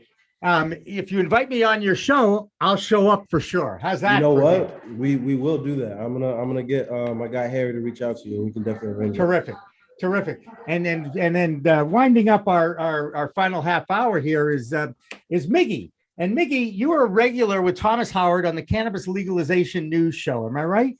Oh yeah. It's him and I helped him first it started with just him. And then he's like, I need to be talking with somebody else instead of by myself. So I joined in. But the thing that I'll never forget is when we were in MJ Biz in Las Vegas and we rented a studio that we could do our show live from there. And while we had some issues technically connecting with David, we had no issue taking a phone call from you. And as a longtime sports talk show host, I loved being able to put out a phone number and have people call into the show. So I appreciate you joining us that day. And I'll never forget that. That's in the PCM history books. You know what I'm saying? Oh, yeah. And apparently, because you guys use Zoom, I heard that you can do the same thing with Zoom. So yes, we can. I didn't even know that. We use StreamYard, and I always wanted to do a call in like you talked about. But instead, what I do is I put the link out and people can join us. Right. Well, that's it. You don't, and anybody can join you if you put the link out there, right? Oh yeah, it was a little scary at first, but as long as you have control of the thing, to abort people, because it's the internet. I mean, what are they gonna do? You're gonna cancel me? Right. You're gonna make me not log in again? That's right. That's right. But Mickey, are you in Washington? Do I remember that right? Yeah, I'm in Seattle, Washington. Terrific. We are literally coast to coast. Liz, you're in Texas. I'm in Texas. Ulysses in Worcester and David's in Florida. Think about that, United States of America people viewing right now. Everybody has one thing in common on this show. We're all pro cannabis. We all want to see this industry succeed. And that's what this forum is all about. If you guys had to pick one story over the last year in our news, was it the Senate announcing the CAO bill, the Cannabis Opportunity and what's the A stand for? Administrative. I know that's a good one to forget, by the way, because that's what screwed up the whole industry is all the administration act. Or is it somebody like Michael Thompson, who was let out of jail after like 25 years for selling weed in Michigan? If you had to pick one story this year, all right, I filled a little bit here, so now you can think about this a little bit. How about New York and New Jersey are on board now. We've got 19 states, 18 if you think South Dakota is still iffy, but I put them in the win column. Ulysses, if you had to pick one story in cannabis news this year, or a couple of stories, what do you think was the biggest one, both perhaps locally and even nationally, if you can? I think nationally, I don't want to butcher her name, but definitely the athlete who got banned from the Olympics. Sha'Carri Richardson. Yeah, and it's just one of those things, especially, I was a collegiate athlete and, having friends that played in the professional sports, it's like a good percentage of them do consume. It's definitely a lot better than taking prescription drugs, and that's no question. So, there's either other, physiological, recovery, things of that nature. So I think nationally, that's a standout for sure. I would say locally, since my head is so down on the operations here, there's no story greater than this one. So. And opening Major Bloom, right? I set you up, man. You can self-promote, you can plug. Yeah, we want you. What'd you say? Tell everybody where you're located in Worcester. Go ahead. Yeah. So we're at 76 Millbury Street. It's a very unique neighborhood, very unique area that's definitely going under revitalization, and we're just playing our small part. And I'm always preaching vertical integration, especially for equity businesses. So we are a producer. We have a lot of unique offerings for our local community, and we get a lot of people that actually drive through and stop with us because we're right off the highway, right off of 290 in Worcester. So yeah, we'll just keep it going for next year for sure. Hey Mickey, same question to you. Can you pick a couple of big stories? And again, from Washington, we don't get a lot of news from Washington because you guys were one of the first, Yeah, no, well, as a nerd and as an activist, I think the biggest one that's going to help all you guys, at least the ones in the industry, is going to be the lab testing that they enabled within that the last infrastructure bill, where they wrote on that you can now legal states can do lab testing. They got to create the parameters now, but once I think that's going to be the foundation of like our future DUI laws and all the other bullshit that we have to face with legalization. Great point. And you're talking about research of the plant. Yes. Yeah. So, in that past rider, they allowed, so now legal states, well, it hasn't been structured yet, right? It's all about like, they can say shit, but then they got to create the rules after that. But they made it, they're hopefully enable testing soon for people like you guys and Ulysses, and all these people can, have scientists say, okay, this is what, THC percentages. This is, I don't believe in half the testing we have because we're not uniformed already. I don't know if you don't know, but I work in calibration. That's what my steez is, my business, my job. That's how I pay my bills. But like, and a lot of that needs to transfer to cannabis. Cannabis, we talk about labeling and trust, but you really still can't trust because it's not been uniform. And if you want to follow the uniformity of testing, I recommend following the ASTM for the engineers that are creating like what to test and how to test. There's so many ways to do testing, THC percentages and whatnot.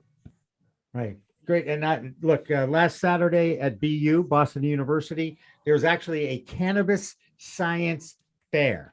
Dr. Marion McNabb from the Center for Cannabis Center of Excellence, Dr. Marion McNabb, got her PhD from BU, and I took it as a positive, another sense of normalization that a major university can embrace the fact that there is a scientific element to the growing of cannabis, to the industry, and they showcased I think it was about 8 to 10 people's different research studies that day.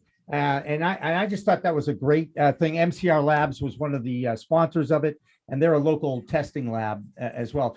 Liz, let me get you back in here and talk a little bit about what you think was the biggest story in the cannabis world this year. Well, I think, I have to say on a national level, on a federal level, I think the big story is that nothing has happened. We haven't seen any progress. It's all just been talk. We're tired of waiting. I think I'm a little more agitated because I am in Texas. And, we are still a prohibition state insofar as flower is illegal here. And in fact, our government tried to ban even hemp flower so that we could keep arresting people for it. And so to me, that's the story.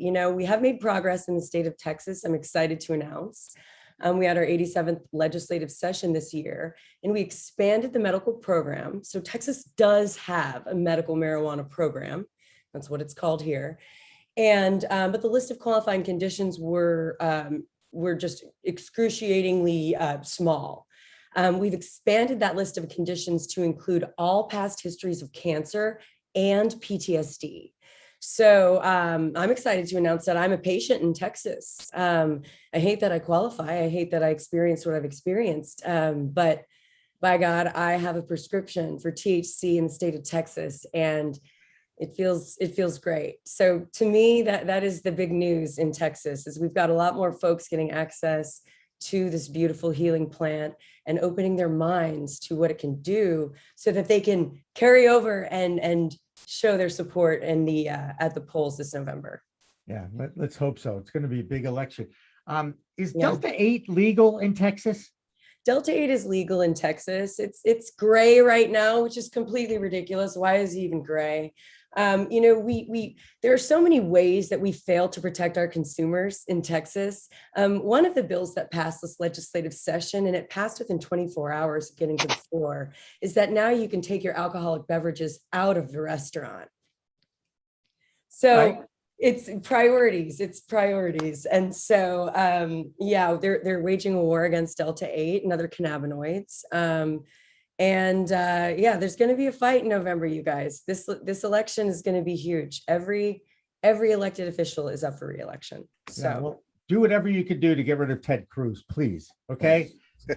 You should run, for crying out loud. Anyway, You know, No. hey, Miggy, what's your opinion about Delta 8? You know, some states have banned it completely. Legal states have banned it completely. What's your feeling about Delta 8? Well, you know, Delta 8 is just another cannabinoid, and I think the problem is we're dealing with still a lot of ignorance with legislation and regulation. You know, you guys talk about lab testing, but here in Washington State, we're the first state to legalize it. And one, we don't have home grow in the book, so if I grow, it's illegal. I'm not a patient. I used to be. I qualify as one if I wanted to, but because of stores and everything, I just don't anymore. But and also when we do testing, lab testing here, the requirement through the recreational is they will only full spectrum test like the metals and all that stuff on the medical side. The recreational side, it gets a pass. And I don't understand how that works with a consumable item. But the thing is, too, as you were talking about the college and the thing, I don't know if you saw, but Penn State just had a blog about how cannabis is really good at absorbing metals out of the soil, and we all know this, right? It's used to treat the soil, like for farmers when they want to do rotations and whatnot. You can do that kind of stuff, and there's ways to flush it and stuff like that. But you know, at the end, is the testing being done? And that's a question. But here in Washington State, I forget what the answer was now. Dude, I drifted off. I don't know. We're talking about Delta 8. You Oh, yeah. I definitely want to get, well, Ulysses walking around his dispensary. He's managing his dispensary at the same time that he's on a talk show, which is very impressive. Okay. Boss right there. You talk about multitasking, right? Look, he's giving us a little tour. He's giving us a tour. He's smart too, because I mean, the you guys' stores, I mean, this is how they can advertise. There's no other way, you know. By default, social media has everybody effed. You know, if you're cannabis related, you're screwed automatically. You know, so good on you, Ulysses. That looks pretty nice though. I like the brick and mortar. It looks pretty sharp. I appreciate it, keeping it really traditional here. It's pretty. Don't have to get too crazy. Ulysses, what's your feeling about Delta 8? I mean, it's not allowed in Massachusetts. Yeah, I mean, I consult with some confidants. I have a buddy of mine who's an extractor, and his opinion on Delta 8, especially the kind that he had, that it was very rewarding and fulfilling experience taking Delta 8. So other than that, I don't really know much. I've never consumed it before. I'm just kind of going off of what a scientist friend of mine says. So I wish I could add more context, but we just sell weed here. So You sell Delta 9, man. Nice. Delta 9 is what you want, right? That's the real stuff, right? The market is so Basically. desperate. The market is so desperate for high quality THC that they will stop at nothing. You know, the innovation is incredible here in Texas because we can't have the one thing that grows in our soil. THC. So yeah, we've got Delta 10. I've heard of Delta Infinity. You know, I'm just like, the market's running wild because we can't have THC. So I think we'll balance out when we do. I smoked Delta 8, and it's not a horrible experience. You know, Ulysses is saying he's getting a secondhand information, but I got something to blow your mind. I'm going to have a guy on probably next year, but here in Washington State, we got a guy who figured out how to convert CBD into THC, Delta 9. Well, it's called reclaimed Delta 9, and it's naturally occurring in hemp. So that's what's happening now is Delta 9 gummies are being sold everywhere and Delta 9 tinctures, because where does the Delta 9 go once it's extracted from these products to make them street legal? So it's crazy, man. It's like the Wild West. Yeah, but does it make any sense? Think about this for a second, just on this show. No home grow in Washington State. It's adult use is banned in Texas, but they have a medical program. But they have Delta 8, which, by the way, if you put it in a tincture form, I got high from it. I was incredibly high from it. And I was like, what the hell? It's from hemp, right? You're not supposed to be able to get high from hemp. Did you hear that, Mitch McConnell? Anyway, Ulysses, you know, and you're open for business in Worcester in Massachusetts, and you're a social equity applicant. You are one of the great stories of the success of this program. How's it going? How are sales going? What are some of the challenges of being a business owner, Ulysses? Yeah, for sure. So just for clarity, we're economic empowerment, which is a little different than social equity. Okay. But it is under the equity program, and things are great, man. I mean, for us, it's just, you know, day over day, week over week, month over month. Thank you. You know, increasing sales. And I think, you know, for us, what gets people coming back, especially our local community, which is the number one importance, is doing right by our local community, is that we do have economic pricing because we do produce our own pre-rolls, we do a lot of our own packaging, and pretty soon that's going to be moving to vapes and edibles. So it's nice to have this end of production because, otherwise we'd just be another cannabis shop. But like I mentioned before, the other thing in front of us is delivery. So I'm really, really looking forward to early Q1 next year when we got cars on the road, even just on the manufacturing side, to be able to pick up 10 pounds on our own without having to worry about a transportation manifest. And, that comes at a cost. So, for an equity business, all those little stuff adds up. And the more that we can control, the better off we are to make, the Massachusetts market a little bit more equitable, and then share our experience and stories with other equity businesses that are looking to do similar things. When I visited the shop, and I came with a producer of our We Talk News show, which, by the way, follows this at 6:00. We have 10 reports from different states all over the country, and the reports are only 90 seconds long, folks. So it's a fast moving show. And Elena Pinto, formerly of Channel 7, is our anchor. And the woman I was with, Tori, was very impressed with your pricing. She goes, "This is less than anything that they have in the Boston area." Right. And I'll tell you why, is because, when we were doing the build out, I live 5 minutes away from this location, and we're in a traditionally low income neighborhood. So I have people just stopping me in the middle of the street when we're doing construction. Like, I'm not trying to pay $20 for a pre-roll. You know what I mean? So that means something. We got to be able to curate a menu for our local community. And you're building out your database, your own personal database of the customers that are coming in, and it's a challenge for marketing, isn't it? Yeah, it's an experience. That's the thing. It's a learning experience every day. So yeah, I don't think it's a bad thing that traditional social media basically bans accounts, and we can't advertise on radio, but this is why we have a radio show, right? We're not advertising, we're sharing, cannabis stories and educating people. So there's always a way. Anytime that there's a limitation, I can bet that there's going to be a greater yield once you figure it out. Right. And then creating your own content, controlling the message is what we do here too. So I support everything that you're doing. And are you going to have this videotape too, or is it just strictly audio? That's video as well. We got a couple cameras here, some nice lights. Usually we shoot during the day, so we have a nice natural light. But yeah, it'll be video and audio as well. Well, I'm going to make this offer to you in front of everybody.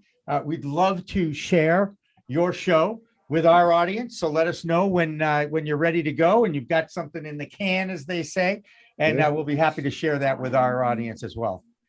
January 6th, that's the launch date for the radio show, and the podcast will be soon after that. So a lot of content from Major Bloom coming soon for sure.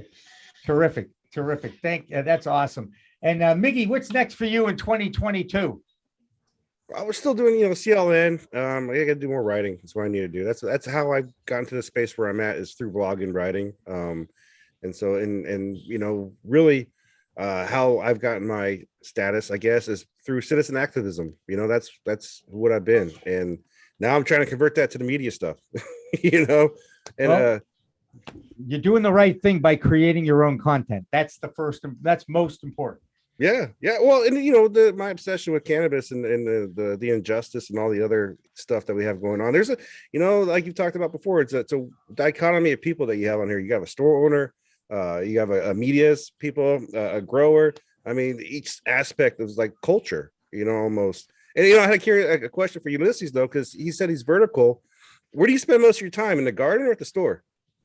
So vertical for us, just for clarity, is a broader sense of business terms, not necessarily what the state classifies it as, because we are part of the last leg with delivery.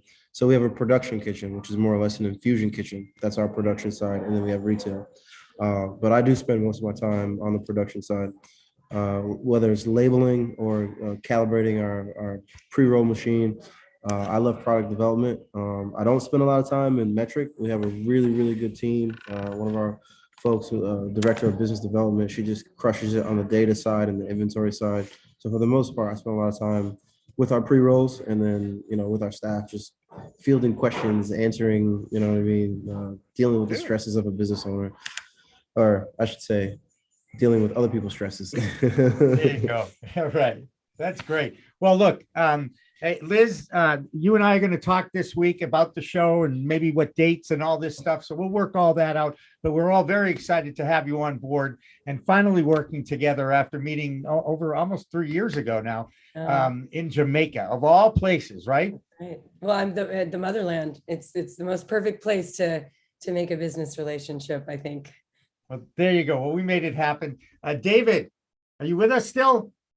Jimmy, you're calling on me. Yeah, I am calling on you. I want to make sure you didn't fall asleep or fall in the pool or anything like that, you know? You know, what's ahead for 2022 with you guys? You getting any closer to, I'm not going to say what, but are you getting any closer? We are I'm involved with a really material social equity project. Okay. My partner and I were both trainers for the Cannabis Control Commission Social Equity Program. And so we knew a lot of the folks who were in there, and we knew a lot of them who were really struggling. In fact, one of these folks, I don't want to name names, I refer to him as the king of short sticks because he keeps getting the short end of the stick every time he tried to get some sort of a marijuana business open. So we got 8 really good SE, social equity and economic empowerment folks together. And we're going to try to open up a store in downtown Boston, right across the street from South Station. And I think it's going to be a big deal because it'll be the first really substantial social equity run that's not run by just 1 or 2 people. It's a team of SEs and EEs. And if it works, we're going to replicate it. We were able to raise the money. In fact, we raised way more than we actually needed because of the way the model was set up. And so we're really excited about it. We're now getting into the community outreach part of it to try to get the neighborhood support. Because if you want to get licensed in the city of Boston, you need to have a lot of local support. It's a very complex process, but it's moving along. Good, terrific. And we'll keep track of everything that you're doing. Curt, what's ahead for you in 2022? We'll just keep the site growing. We got some new writers coming on board, and content's kind of booming. So yeah, just keep on the path to legalization, and then we got a few things up our sleeve. But as we talked about earlier with Morgan Fox, I think I got some time to work on things. So. Yes, you do. There'll definitely be a little more time to work on things as well. And there's not only are we launching this Calling All Growers show this year in 2022, but I'm going to start teaching my television workshops again. And as I look for more cannabis broadcasters, as we look for more state-by-state representatives who can put reports together, cover the local scene in their state and share it with everybody else, because we really do want to connect both coasts through cannabis. And everybody knows my saying, it's a whole new world of weed. Now we're actually launching that on some merchandise, and the shop on procannabismedia.com is operational. We have a long sleeve t-shirt, a short sleeve t-shirt, and a coffee mug with "It's a Whole New World of Weed" on it, with the cannabis leaf embracing a globe, because I do believe that the plant can bring everybody together in one, because we're all one family of humanity here. We're all here trying to work together and get along. That's what this plant can do. Lord knows everybody on this show wants to send it a few gifts towards our friends in DC, because we do need and want cannabis reform in 2022. So there's a lot of interesting new things going on with Pro Cannabis Media. Everything over the next 2 weeks as we live stream the best of what we've put out there over the last year. And we want to share that with our community as much as possible. So for Dan French, Isabel Turner, Sarah Galt, everybody else who contributes here at Pro Cannabis Media, I'm Jimmy Young. Remember, what is it, David? It's a whole new world of weed out there. Use it responsibly. There you go. Have a happy new year, a happy holiday, Merry Christmas to everybody. And we will see you next year. Coming up on We Talk News, Visa sends out a warning to the industry about rounding up transactions using cashless ATMs. Plus, Pfizer does more than just offer COVID vaccines. Now, they've spent billions on acquiring Arena Pharma. Is this a sign of the future? And the state of Ohio expands their medical marijuana program. Next up, adult use. And the first country in Europe to go legal is Malta.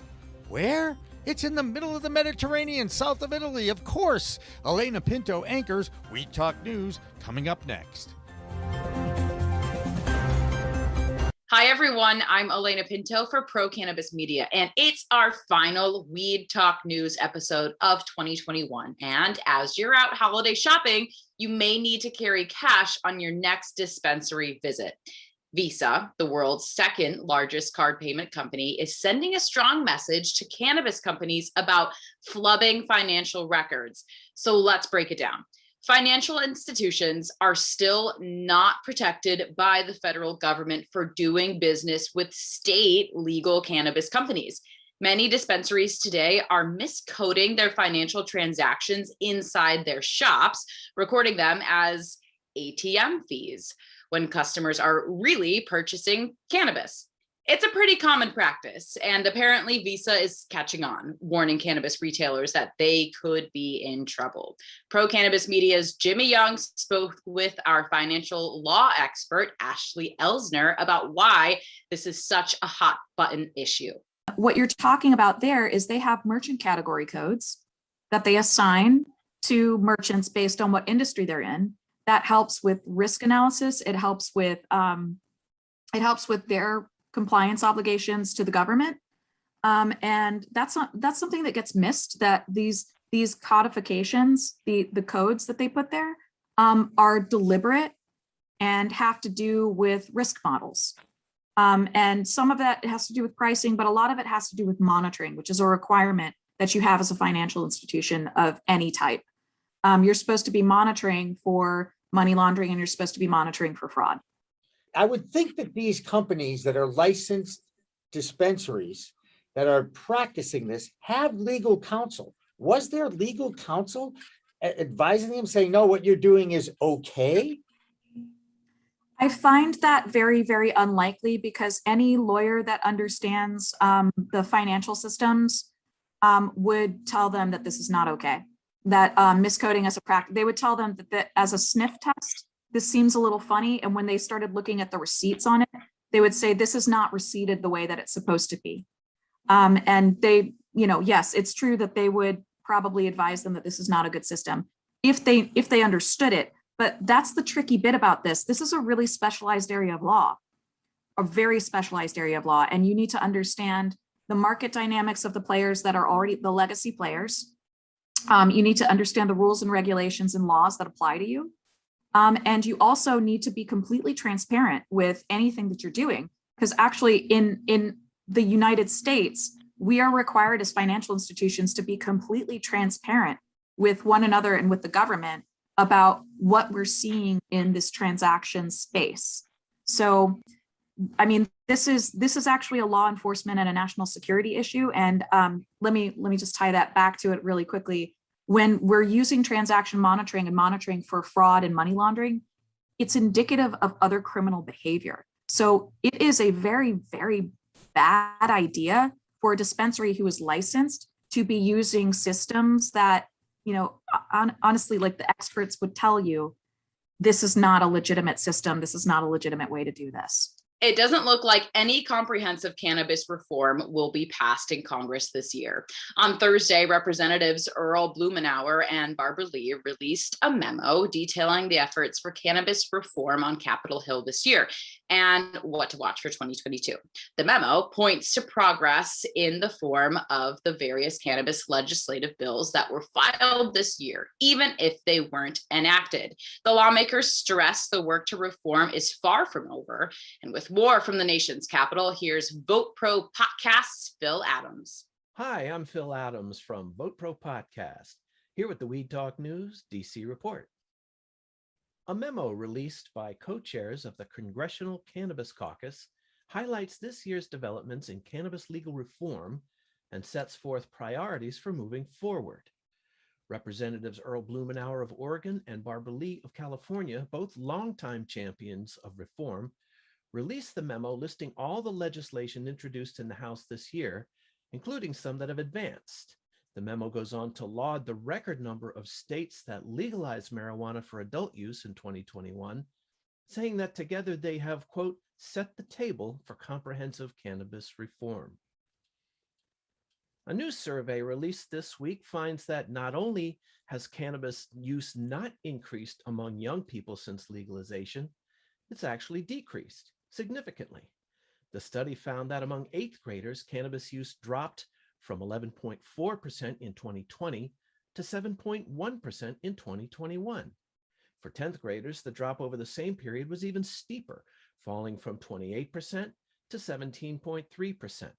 And for 12th graders, cannabis use dipped from 35.2% to 30.5%.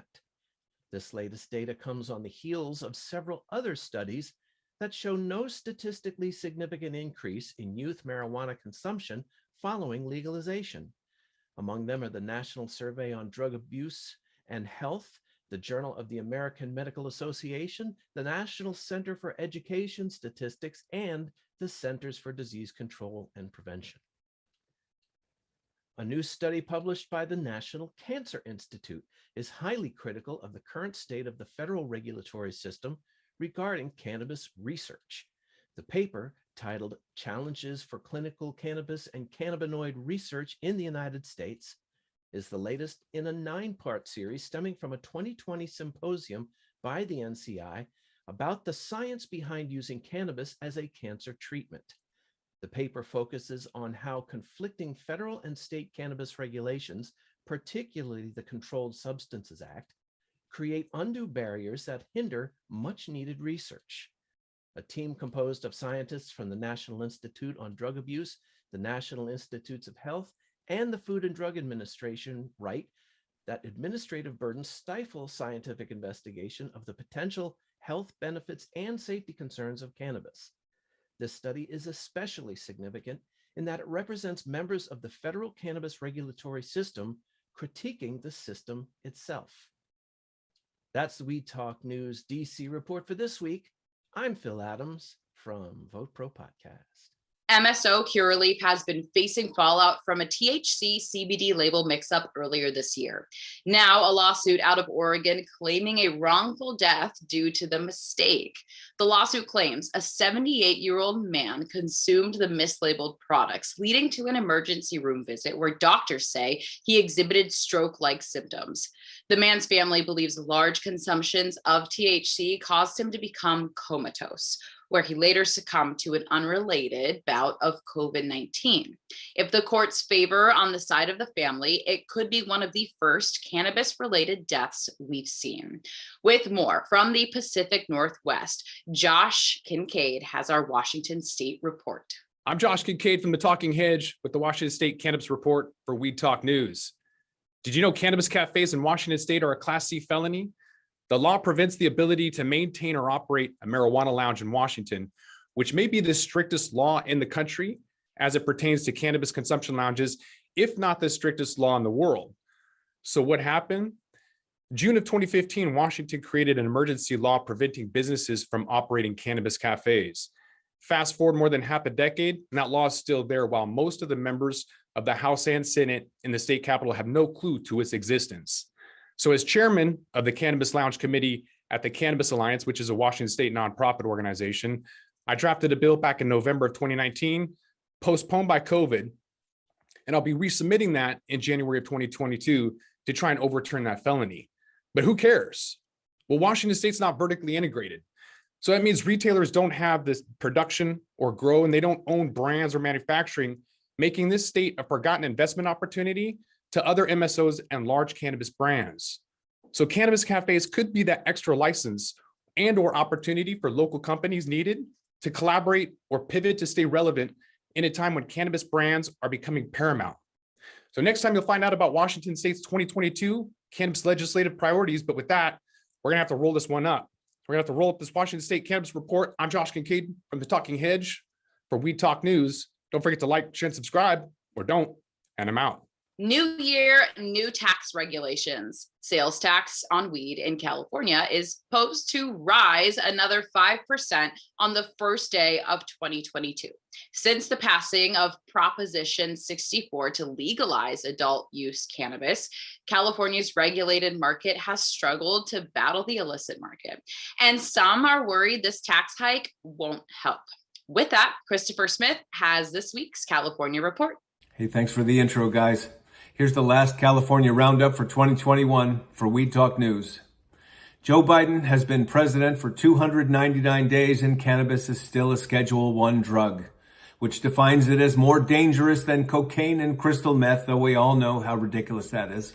Meanwhile, tiny little Malta has figured out how to let its adults act like adults, along with Canada, Uruguay, Georgia, and South Africa, all getting there ahead of the United States. And this is why American cannabis advocates still have a big job to do in 2022. A celebrity-backed cannabis incubator called Fourth Movement has finally cracked the code on the very broken Los Angeles regulatory scheme that was intended to favor social equity applicants, but ended up crushing most of them with red tape and delays.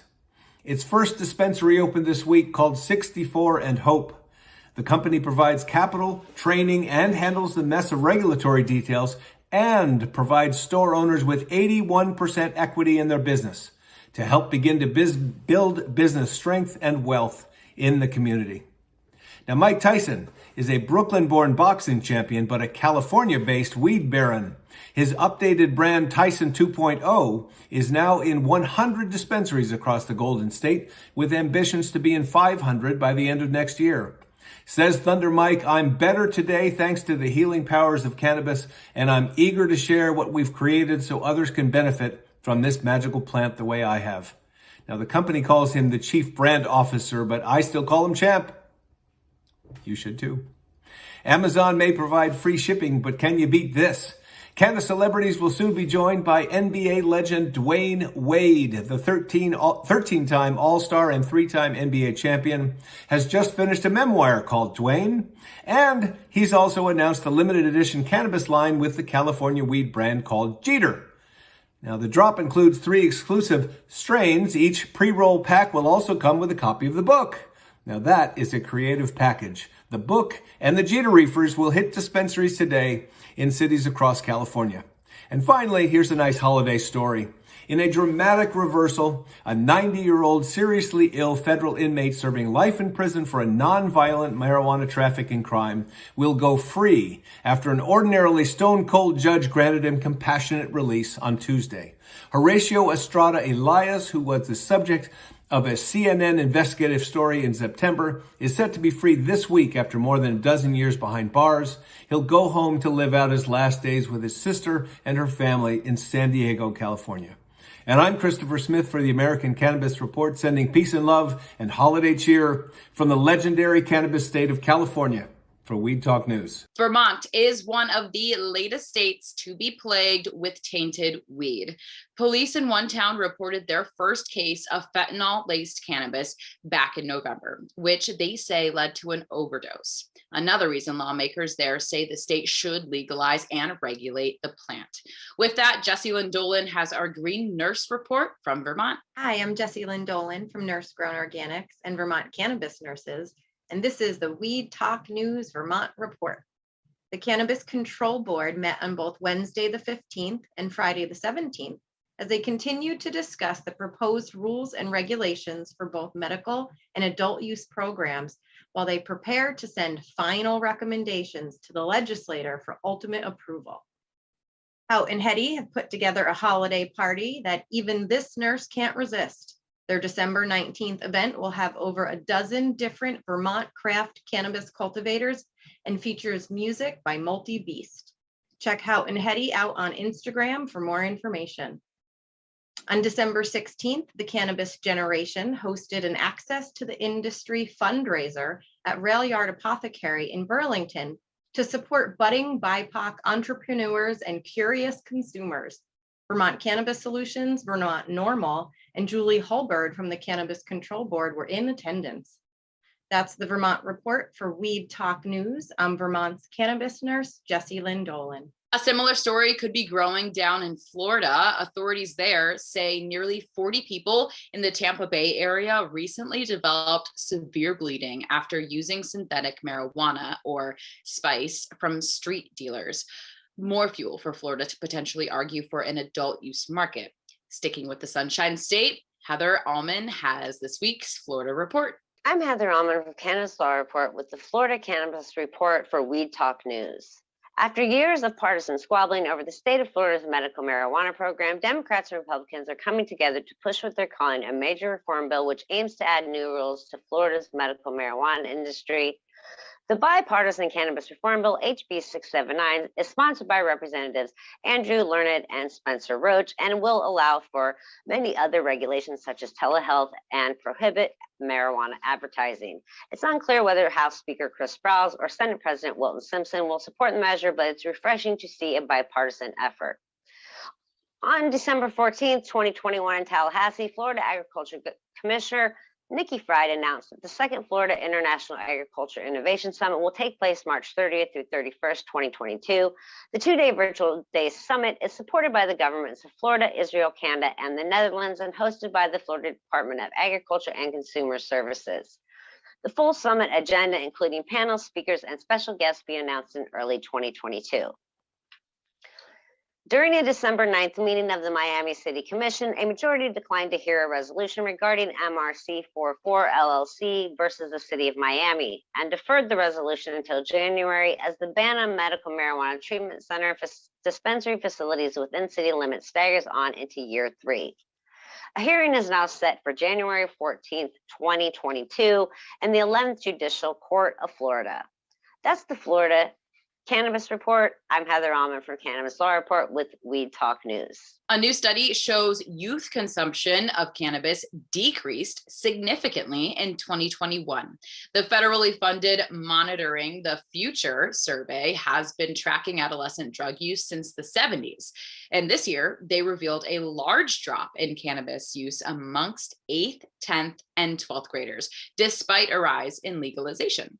Maybe proving that normalizing weed isn't so bad after all. Now, let's check in with Michigan NORML Director, Rick Thompson. Rick. Hello, everyone. This is the Michigan Report with Rick Thompson on Weed Talk News. Let's begin. On Tuesday, the Marijuana Regulatory Agency announced they were finally conquering a 12-year-old problem, putting pictures on the identification cards for medical marijuana program participants. It seems pretty simple, right? Just coordinate the medical marijuana database with the Secretary of State and import all the driver's licenses or state ID photos. Well, simple it was not, as some of the Medical Marijuana Act included some of the heavy protections from disclosure, and there's been a general unwillingness on the part of state government to facilitate the information sharing. Current cards are still good, and when renewed, the newly issued cards will carry a photo in that forever empty space on the face of our medical marijuana cards. On Wednesday evening this week, the inaugural Cannabis Gives Back Telethon was held online. It featured notables from Michigan's cannabis podcasts, encouraging people to donate, and rewarded donors with a few minutes of airtime to explain their company's mission or their individual motivation to give. I was proud to participate. The Redemption Foundation raised more than $24,000 for charities designated by that foundation, on which I sit as an advisor. Charities slated to receive some of the proceeds include the Michigan Cannabis Freedom Coalition, the Great Lakes Expungement Network, along with Sons and Daughters United. Well done, Redemption Cannabis team. By far, though, the biggest story in Michigan is the Court of Claims ordering the Marijuana Regulatory Agency to return moldy cannabis to retail shelves in the regulated market. Sounds like a Quentin Tarantino movie plot, but it's true. Earlier this month, the Court of Claims decided that only half of the cannabis contained within a recent Marijuana Regulatory Agency recall should have been recalled, and they ordered the MRA to release from hold all cannabis tested at Viridis Labs North. Problem is, some of that cannabis had been retested and it failed for mold and aspergillus. 18 people have been sickened by cannabis affected by the recall so far in Michigan. When the Court of Claims ordered the Viridis North cannabis back on the market, they did not differentiate between the clean cannabis and the bad. The MRA released all the cannabis that was fit for human consumption, but that wasn't good enough for Viridis. Late last week, they sued the MRA to apparently get them to release all the cannabis which failed testing too, and the government reluctantly complied. Tuesday of this week, the MRA crafted a way to cheat their own computer system to allow for the dirty, moldy Viridis cannabis to be transferred to retailers and to be sold to people like you and me. Now, there is no easy way to know if the Viridis Labs tested cannabis on the shelves is tested and clean, tested and dirty, or if it's never been retested. So consumer advocates like myself have advised all Michigan cannabis consumers to avoid anything tested by Viridis Labs found in their local retail stores. People, we live in crazy, dangerous times.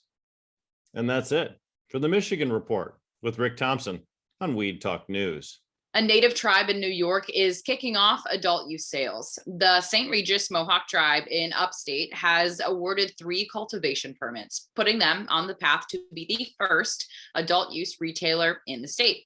It's exciting news because now hundreds of New York towns and villages are opting out of the adult use market, at least for now.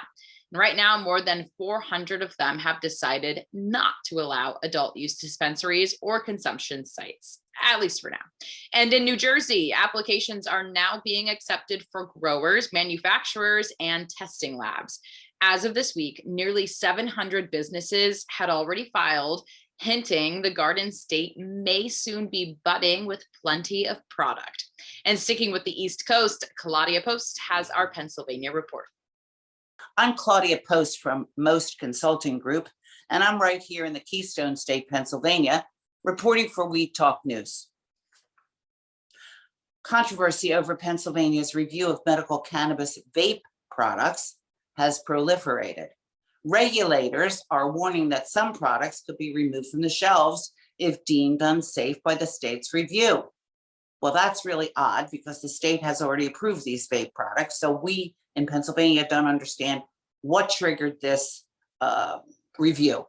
Growers and processors are contemplating taking legal action against the state. And patients are scared because they've been using these products and they've never had any problem. So what sparked this review? Only the Department of Health in Pennsylvania knows. In other news, Representative Dwight Evans of Pennsylvania tweeted, "Congrats to the Cannabis Dispensary Curaleaf right here in Philadelphia. They voted to unionize." I want to see how this rolls out across the country and the reaction from other MSOs. And in our continuing saga of Dr. Oz, because it's newsworthy, because he touts his support for cannabis, I want to make mention that he is a carpetbagger. He lives in New Jersey and he's running for office in Pennsylvania. I don't know how that's going to work. And second, Dr. Oz has been fired from his own show by Sony when he announced that he was running for Senate. And although he is a marijuana advocate, his credibility is in question because he peddles pseudoscience and is criticized by doctors and scientists. And that's just my 2 cents. That's a wrap for this week for our Pennsylvania Cannabis Report. I'm Claudia Post from Most Consulting Group. Happy holidays from Weed Talk News, and I'll see you next year. This week, Massachusetts marked 5 years of adult use cannabis sales. While the state passed medical use back in 2012, voters decided to legalize weed for adults 21 and up, thanks to a ballot initiative in November of 2016. As we celebrate half a decade of legal cannabis, let's check in with Ron Marshalsea for our Bay State report. Ron. I'm Ron Marshalsea with the Massachusetts Cannabis Report for Weed Talk News. Last weekend at Boston University, MCR Labs teamed up with the Cannabis Center of Excellence to host the first annual Cannabis Science Fair. This was an opportunity for many researchers of cannabis to share their results of their studies with the public. The event was free, and PCM founder Jimmy Young was there to report on this exciting step towards destigmatization. The chemical details of metals that leach into organic materials. Last weekend at Boston University, a sense of normalization, a science fair for researchers to share their studies with the public. Only this time, it was all about the cannabis plant. MCR Labs approached me a couple of months ago and said they expressed an interest in having a showcase of science and research, and we've been working together for now 4 years. And I'm an alum of BU. I went to the School of Public Health here. So I got my doctoral degree here, and 5 years ago, I won the first annual Boston University Cannabis Startup Competition. That was hosted by the Build Lab, which is hosting the Cannabis Science Fair. MCR Labs CEO Michael Kahn shared some of the challenges of running a testing lab in a highly regulated industry. And specifically for what I believe to be the largest kind of threat to the quality control program in this industry, lab shopping, I just want it to be more transparent. I think the happiest person at the science fair was Dr. Marion McNabb.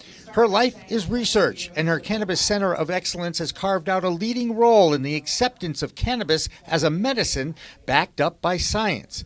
Oh, so this is like a homecoming for you. It is my 5th year. So yeah, last month I was here with the Cannabis Startup Competition in its 5th year. Now the Cannabis Center of Excellence, which is the idea that I pitched 5 years ago, is now running the science fair. And that sense of satisfaction for you, isn't A it? huge sense of satisfaction. I mean, smile from ear to ear. For We Talk News, I'm Jimmy Young. Massachusetts cannabis company The Hubcraft announced Thursday a retail and manufacturing partnership with Worcester-based Major Bloom. With Major Bloom, The Hubcraft gains a critical partner in launching their limited edition celebrity pre-rolls. Major Bloom president Ulysses Youngblood was quoted as saying, "The Hubcraft gains a critical partner in launching their limited edition celebrity pre-rolls, representing Paul Pierce, Whoopi Goldberg, Gary Payton, and Freeway Rick Ross. In early 2022, we will pioneer weed product development coupled with a weed home delivery service. It is exciting to work with great companies like The Hubcraft to bring value and original cannabis products to consumers around the state."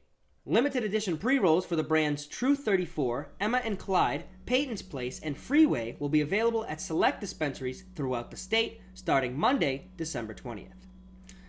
And finally, native cannabis cultivator Bountiful Farms announced an expansion Tuesday with plans to begin selling products at 6 new stores across Massachusetts.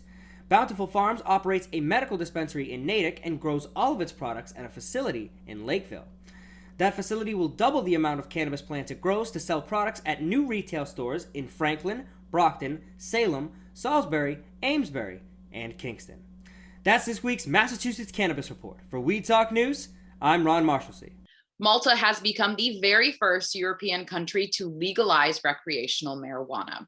The move puts Malta at the forefront of a growing movement across Europe to relax legislation around weed, with other countries on the cusp.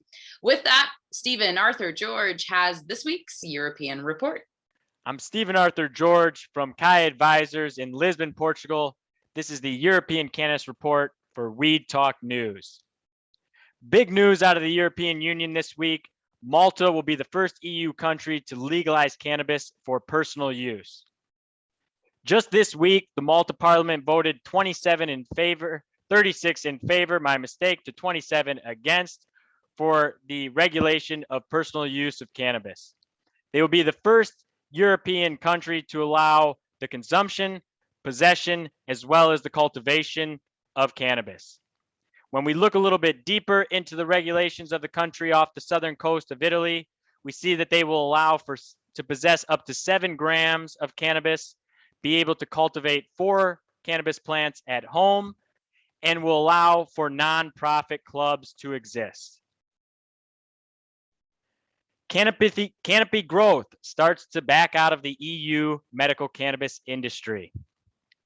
The company has recently entered into an agreement to divest its subsidiary business, C3 Cannabinoid Compound Company GmbH. They are said to be focusing more on their CPG business, which is in line with their overall company strategy. They still plan on sending medical cannabis products to Germany from Canada and will be available in other countries across Europe as well, but only from their Canadian offerings. Tuberous sclerosis patients in Wales now allowed to access Epidiolex. If you've been following the UK medical cannabis industry, it has been plagued with all types of struggles. But the Wales Health Department is moving a little bit quicker than the health department in both England and in Ireland.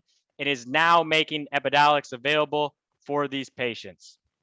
It is said that across overall in the UK, there could be up to 11,000 patients with tuberous sclerosis. That's the European Cannabis Report. I'm Stephen Arthur George from Kai Advisors, reporting for Weed Talk News. And if you're in Germany this holiday season, there's a sweet treat to take the stress out of holiday travel. Berlin's Public Transit Authority is offering a promotional hemp-infused ticket that you can actually eat. It doesn't have any THC, but is infused with hemp seed oils. Another fun way the global cannabis community is working toward normalization. And that's it for this year in Weed Talk News. As you head into the new year, remember, it's a whole new world of weed out there, so use it responsibly. I'm Elena Pinto for Pro Cannabis Media. See you in 2022. Weed Talk and In the Weeds are two productions of Pro Cannabis Media supported by Revolutionary Clinics, one of the top medical cannabis dispensaries in the Massachusetts area, now with 3 locations in Greater Boston, 2 in Cambridge and 1 on Broadway in Somerville. Rev Clinics has a patient-first mission. They will customize your needs as a medical patient with the proper titration and combination of strains, flavors, and products. Rev Clinics, where the patient comes first.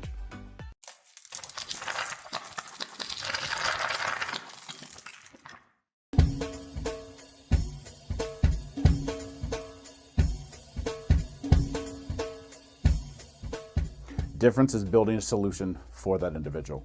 Not just a custom, here's a box, here's a video, here's how you make your VMS. We custom design and custom build every situation for exactly what the customer needs. And we keep the cost low. We have multiple tiers, as far as what you're looking at on the cost side of things. If you want a one-time, where you just pay one initial cost, we have that. If you want to maintain your system and have the highest protection and highest capabilities and highest upgrades at all times, we have different plans for you. But we scale it so it's scalable and affordable 100%.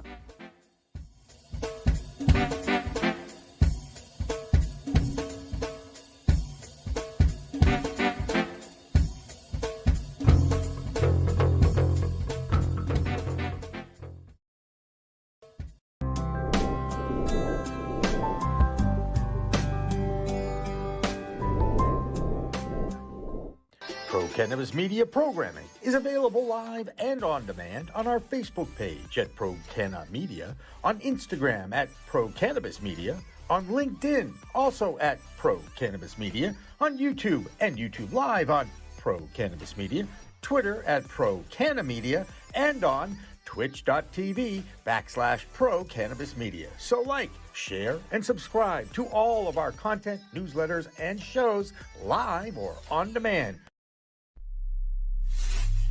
We are Pro Cannabis Media.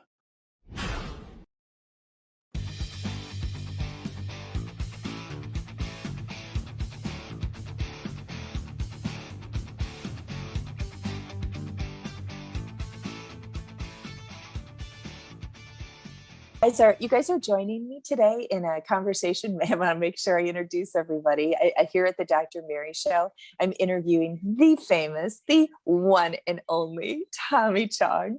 And I've just have had this fabulous vibrational, super happy energy around me all day today, thinking today's the day. It's not only Kim B's cannabis Christmas party today, but I also get to interview Tommy Chong. I don't know how I could really have a better day, So I want to please join me in welcoming Tommy Chong to the show.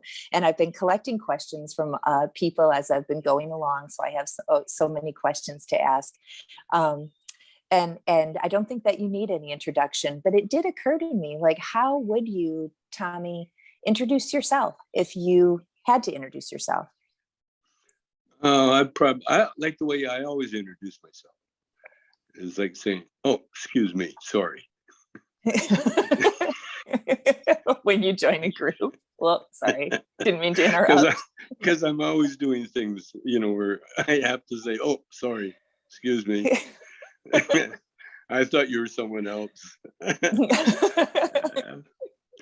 Introducing me, that is a thing.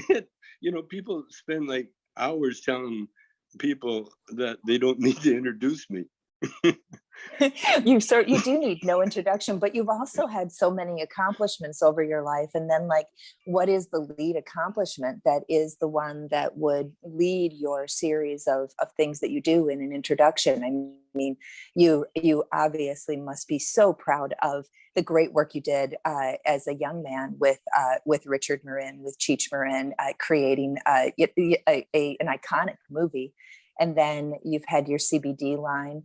You survived incarceration, and not only survived it, but I feel like maybe came out of it in some ways stronger and more powerful, which is not easy to do.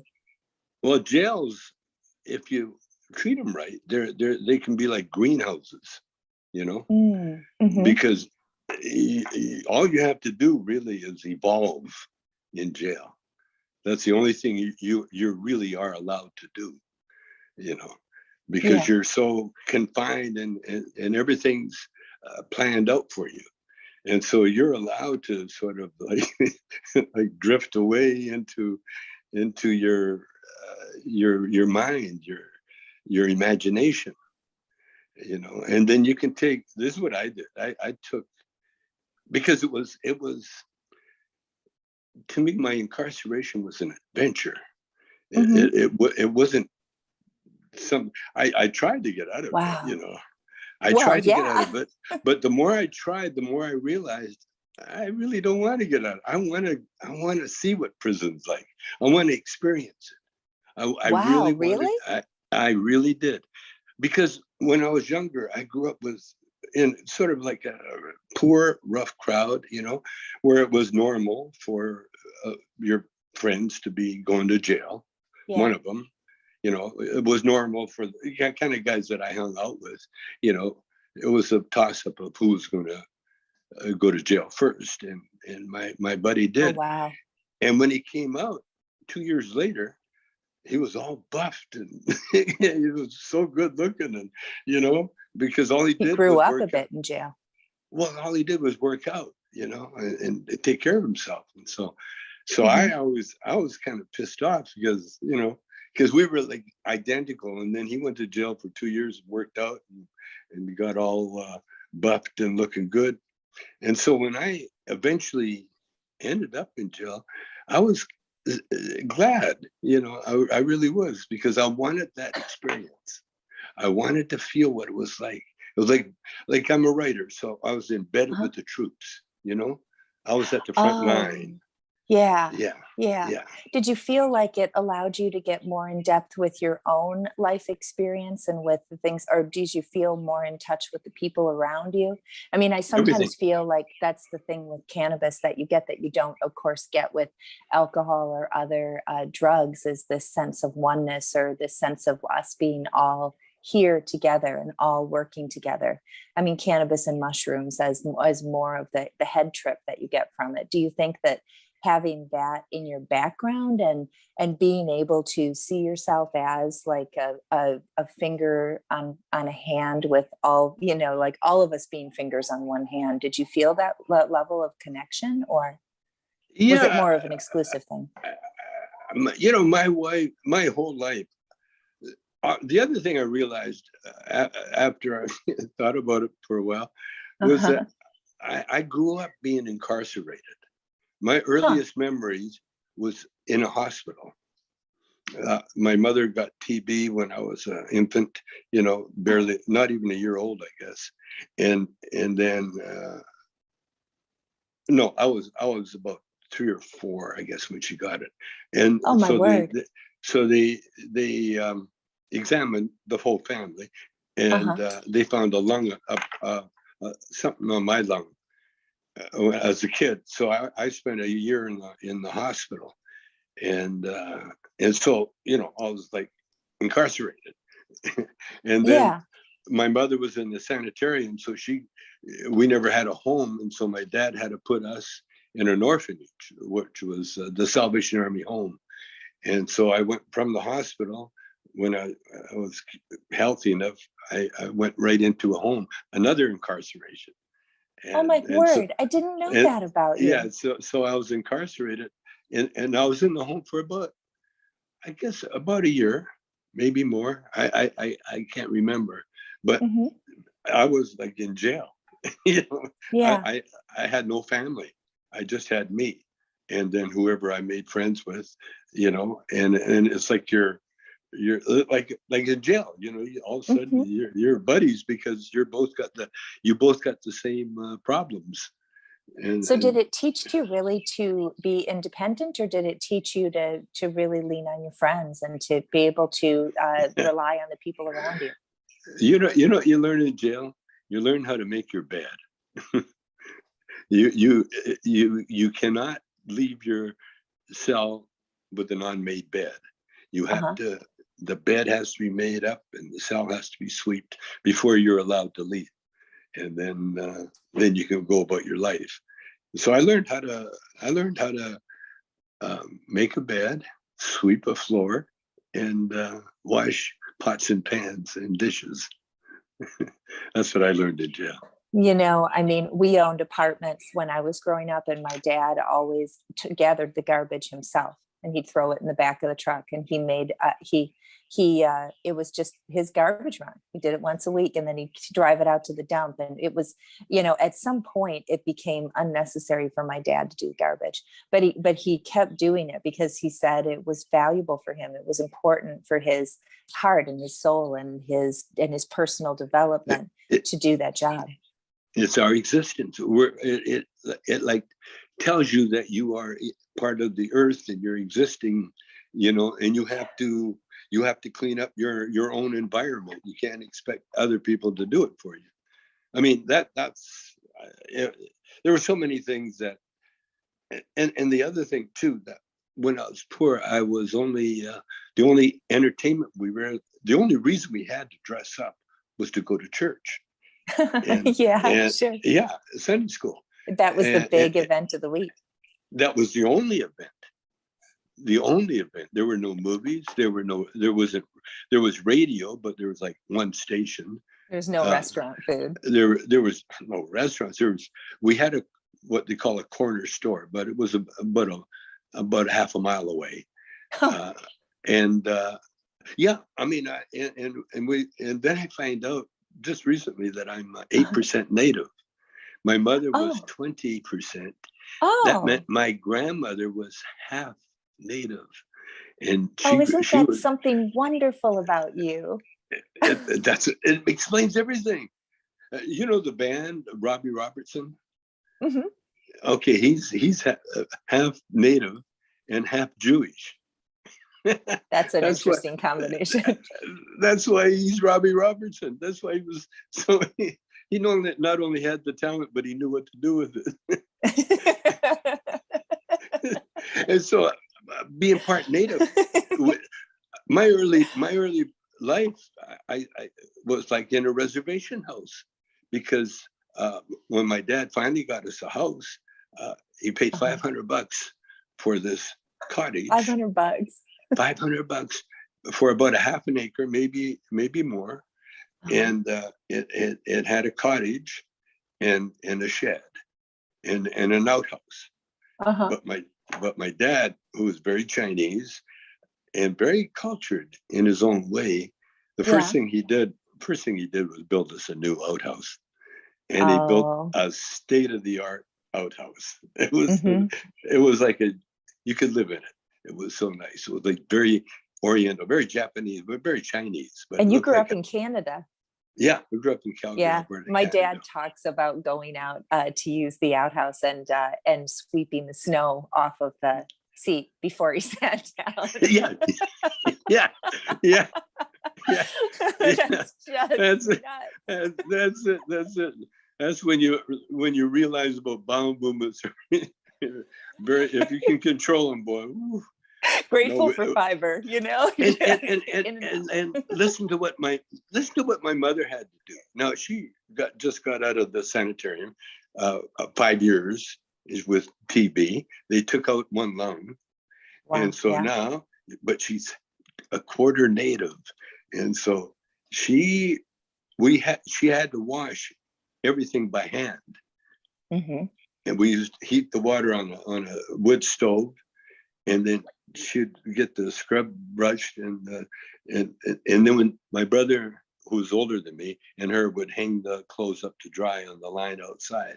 Oh my I word. mean that, and then, but we had no running water, so we had to go down to the pump house, another house, a neighbor, where we'd pump our fill up our water containers. And I mean,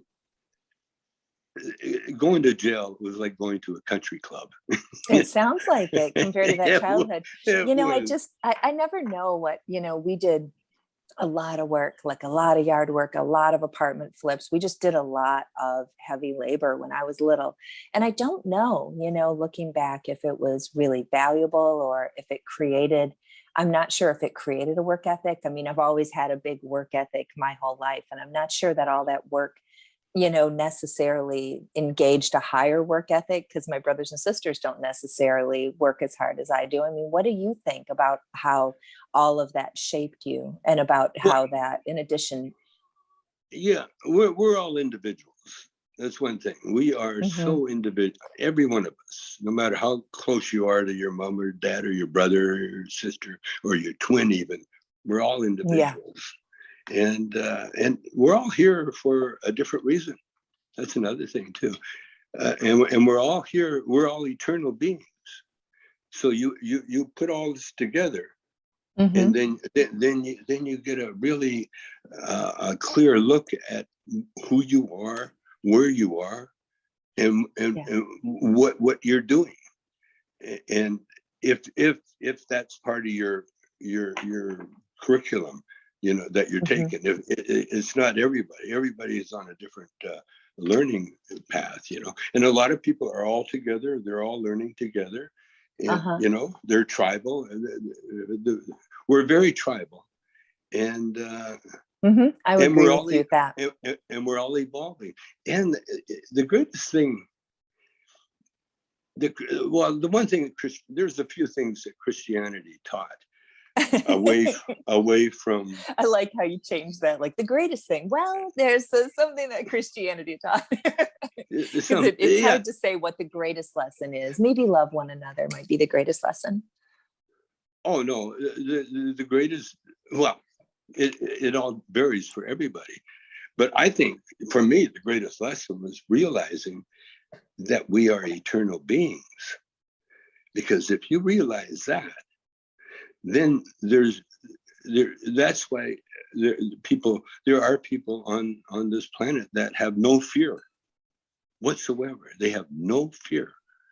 So do you think that the eternal beings, explain to me how that gives you, I mean, that gives me a sense of a continuity, that we are eternal beings. So when somebody dies, it isn't a horrifying tragedy, because they're just in a different part of our consciousness, just in a different world, and separated from us for a bit.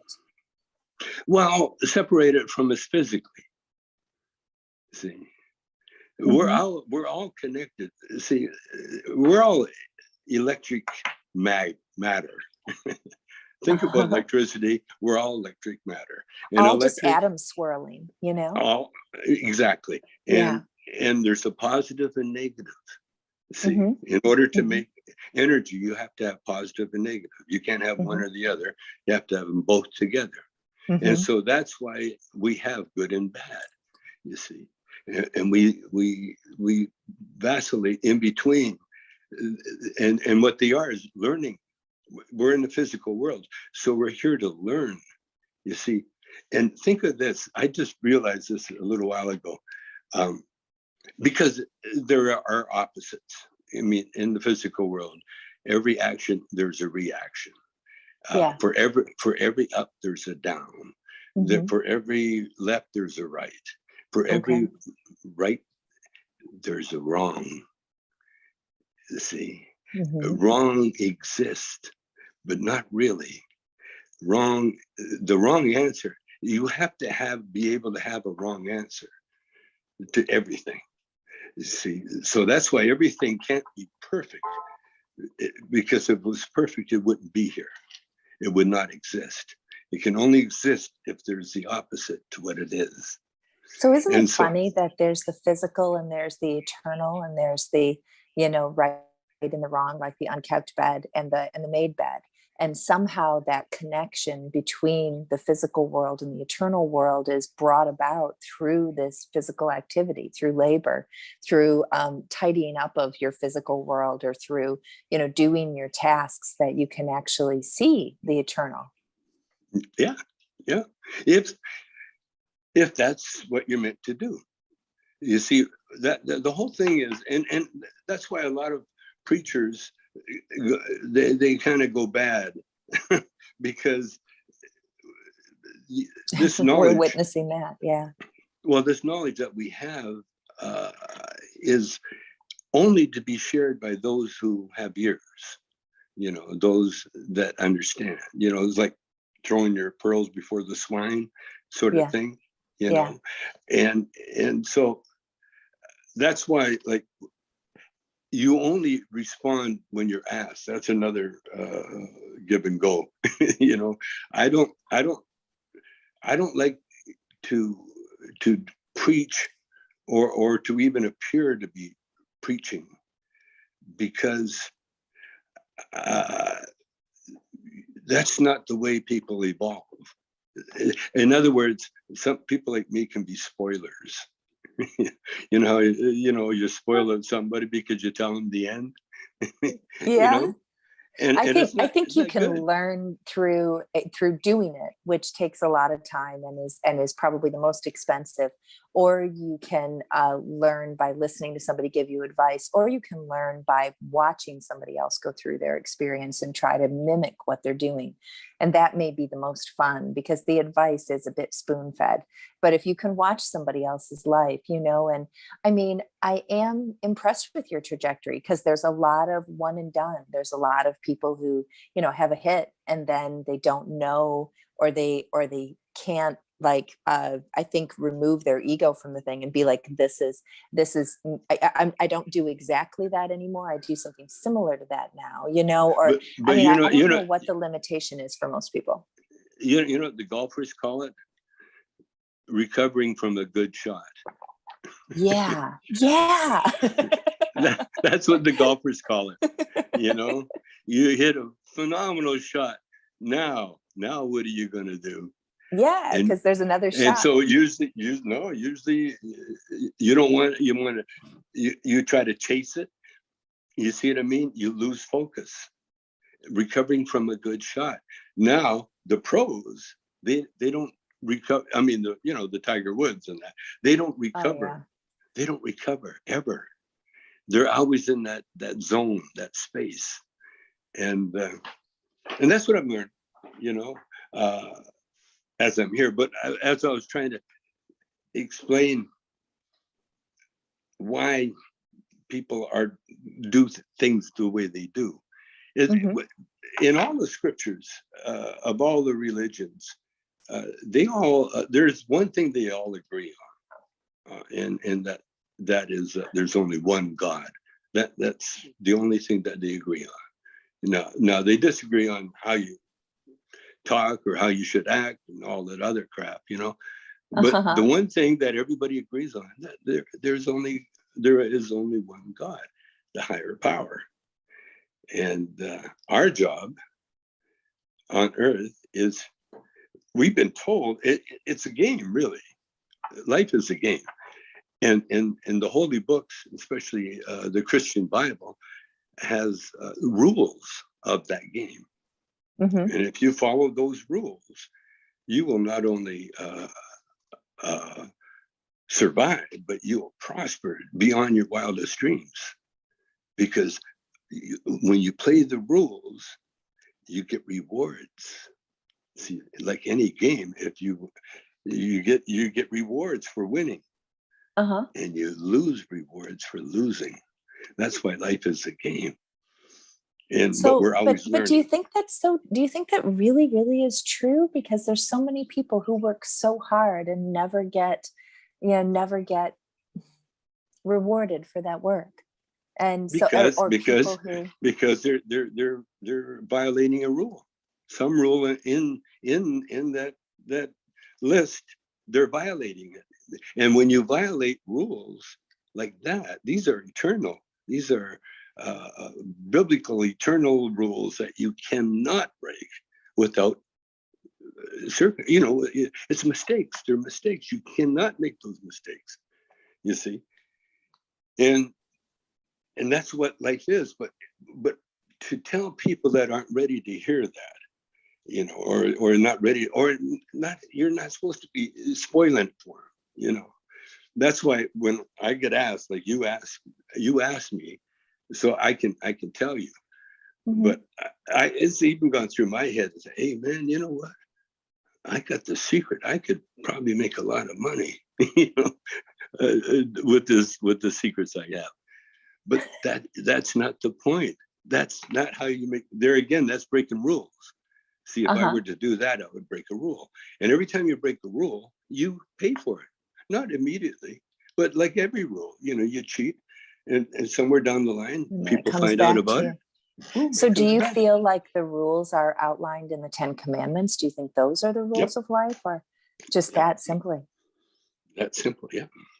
Number one rule is there's only one God. That's the number one rule. And I don't know what the rest of them are, but I know them, kind of out of context. But they all make sense. There's a writer called Emmett Fox, and he explains the 10 Commandments, and he also explains everything. It's funny. All my connections, all my spiritual connections, Christian or whatever, they're all from the Jewish Jewish tribe. Yeah. I think sometimes just really dealing with the level of sorrow, just the incredible loss and sorrow has opened up some beautiful spirituality in that community. If there is any upside to be had at all, sometimes really terrible pain can bring some very powerful insights.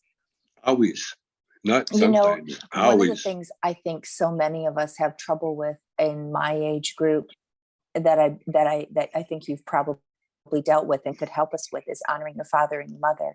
You get so frustrated with their old-fashioned thoughts, or I think a lot of people are really used to their relationship with their parents, including a super healthy parent, so that you can go shopping or go hunting or go fishing together. And then as the parent gets older and they get crustier and they're a little more difficult to hang around with. And then on top of that, they don't have, they can't hear you. And they, how do you honor your father and your mother when you're 50 and 60 and they're driving you up a daggum tree? With humor. With humor.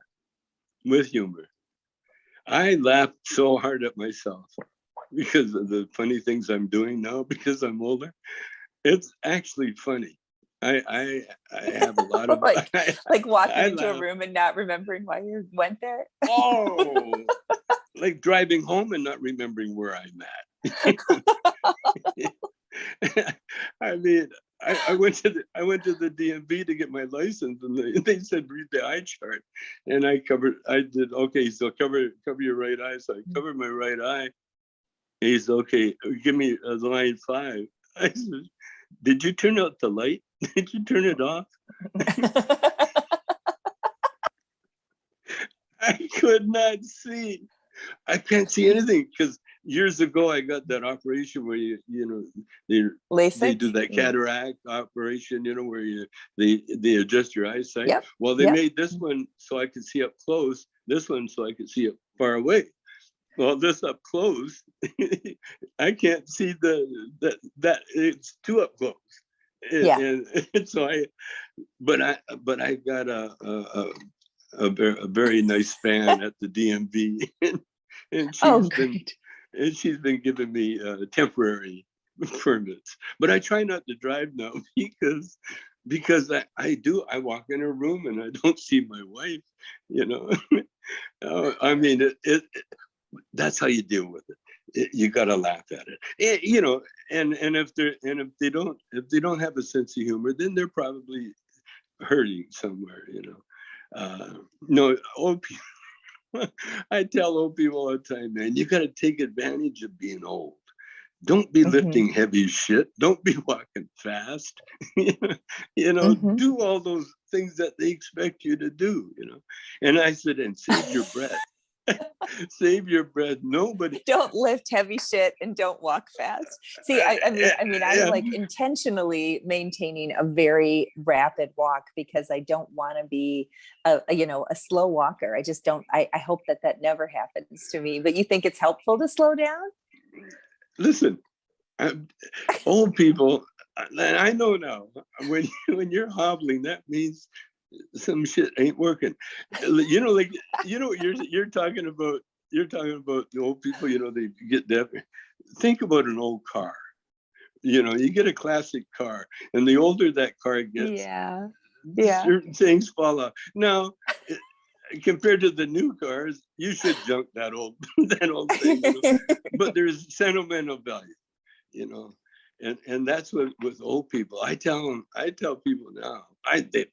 First of all, old people don't ask anybody about anything. They either know it all or they don't want to know it all. And if they know it all, you can't tell them shit anyway.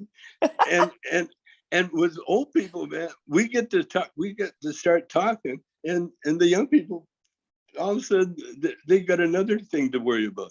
There's no attention span. Yeah, that's so true, isn't it? No attention span. Yeah. That's why I love just hanging out and talking is such a pleasure to just not have to. When I was little, I had to always be going. I was always on a run. I was always going to see patients. I always had charts to do. I always had to write a blog. And now I'm old and I don't mind just sitting down, having a conversation with somebody, having a drink, just relaxing. Yeah. It's the first time in my life. I'm so lucky for it. That's the perks. That's the perks. Now, you asked me earlier, like my wife and I have been together forever, I met her. You guys have been close for a long time. Well, she's like your ride or die. What it was, I was married before when I met my wife. And so we were just friends. And not only friends, but we lived next door to each other. I had no idea. I met her before I moved next door to her. But I met her. Did you used to watch her when she was doing her gardening? No. Because it's okay, it's okay. It was a whole this was a whole different thing because of the dynamics. Because my first wife was Black, and Ray Don's mother, Robbie's mother, and very soul. I used to be Black, How many children do you have? 2 or 3? I got 5 altogether. Oh, 5 of my own. 5 kids. I got 3 with my first wife, and what have I got? I got 2 with my first wife, 3 with my second wife.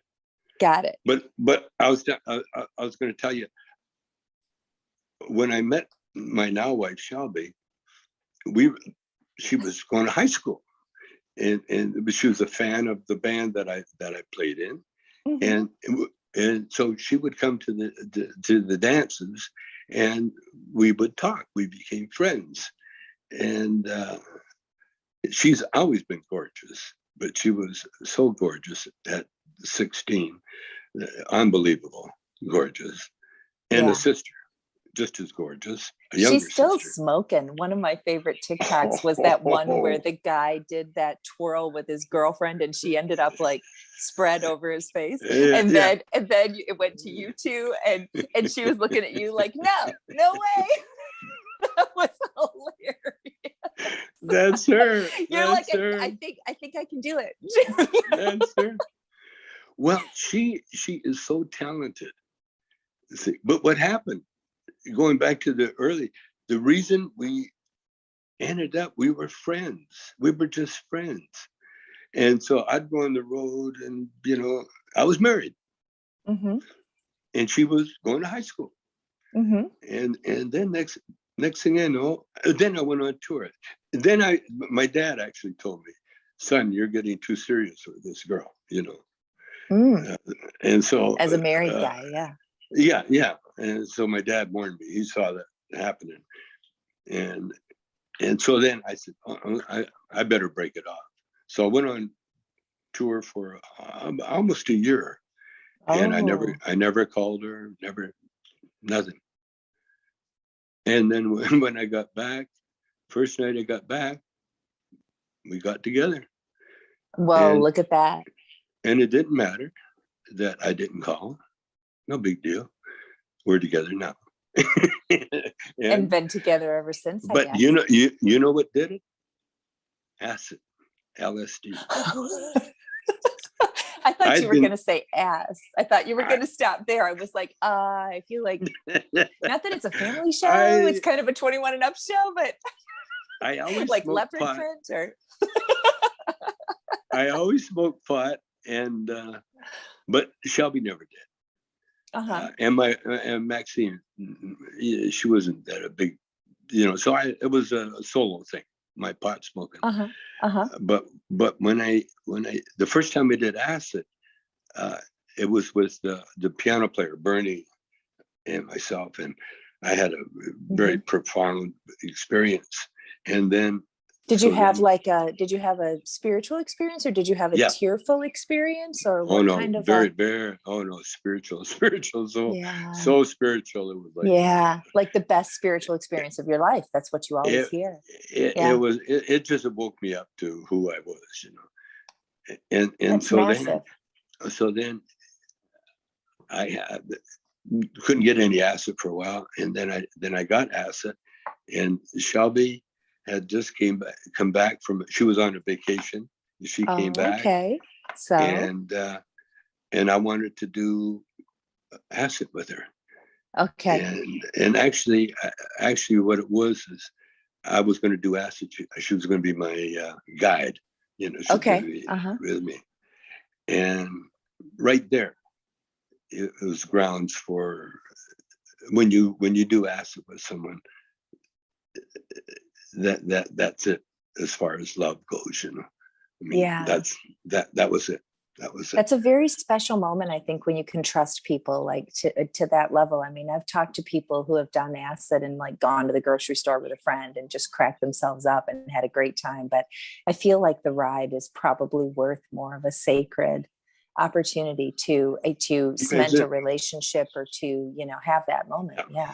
Well, when we did acid together, we bonded like spiritually. I mean, no, let me take that back.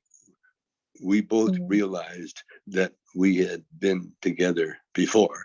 That's really the realization, and that's the way it is. So she's really like your eternal partner. She's really not just you can see it. You can see it. You can see no, it. I can hear it in your voice, I think. Even my ex-wife, she understands, I mean, we're still very close, my ex-wife and I. She lives here, and we always have dinners and everything together, the whole family. It's a whole family. Oh my God, that's wonderful. But Shelby, it really solidified when Cheech and I broke up, and I was on the road, and I hated being on the road by myself. And so I asked her I was going to go do Guam, and I said, come on, let me have it. Guam's great. And she goes, I don't want to come and just sit in the dressing room. I said, well, what if I put you in the show? Oh. And she goes, right away, she goes, okay. and so she started out by introducing me. And here he is, ladies and gentlemen, Tommy Chong.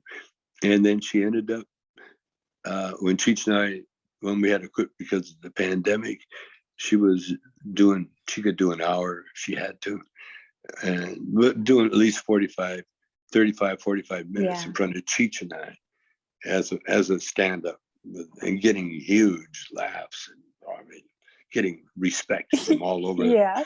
all over except Bobcat Goldthwait. Bobcat, him and Shelby had a falling out on stage, no less. Ooh, on wow. stage. That's very authentic. At least the audience knows that things are authentic. Bobcat and I were co-headlining, and with Shelby and myself and Bobcat, and Bobcat thought it was just me, you know. Shelby comes out and she hears all the gossip about Bobcat dumping his girlfriend for his wife for a girlfriend. And Shelby mentioned something about it. So she started getting up on him about it. And she did. And Bobcat cried like a baby. Come on. He cried like a baby. I thought, you know, being a comic, why did he cry? Why did he cry? That's such a weird response. He must have just been sensitive. You know, the thing is, when you're in a bad relationship and you're trying to leave it, but some people just can't leave it and be alone for 2 years and then meet the next person. Like sometimes you meet the next person and it's complicated and it didn't work out according to the schedule that you would want it to work out if it was super graceful and done really well. But you just really have to be in the flow, and that creates a lot of guilt for a lot of people, a lot of guilt and a lot of anxiety.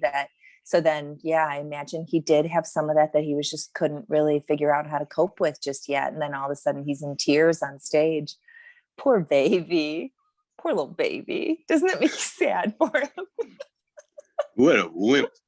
What a wimp too. I mean, we're comedians, you know, we're supposed to be tough, you know, cry, you know, comedians don't cry. Yeah, you don't really see a comedian break down sobbing very often. You handle things with humor, right? Well, it was like the whiny shit, you know, like it was Kennison or somebody, you know, he would have went after Shelby, you know. But oh man, but that's she's got that beautiful girl card, you know. Because she's so gorgeous, she can say power. Anything.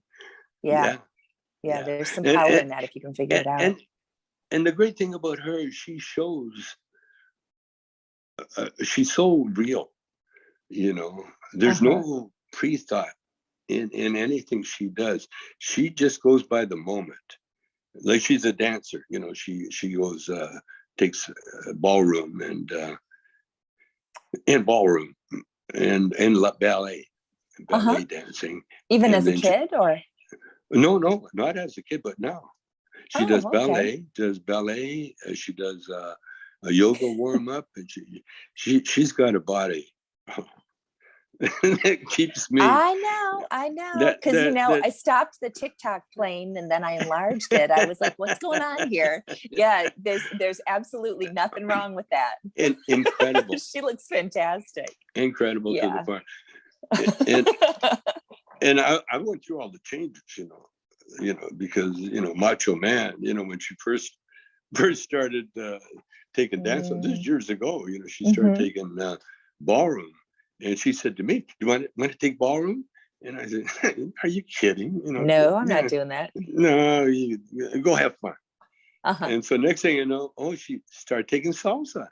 She found a salsa teacher, and not only that, but she's going salsa dancing.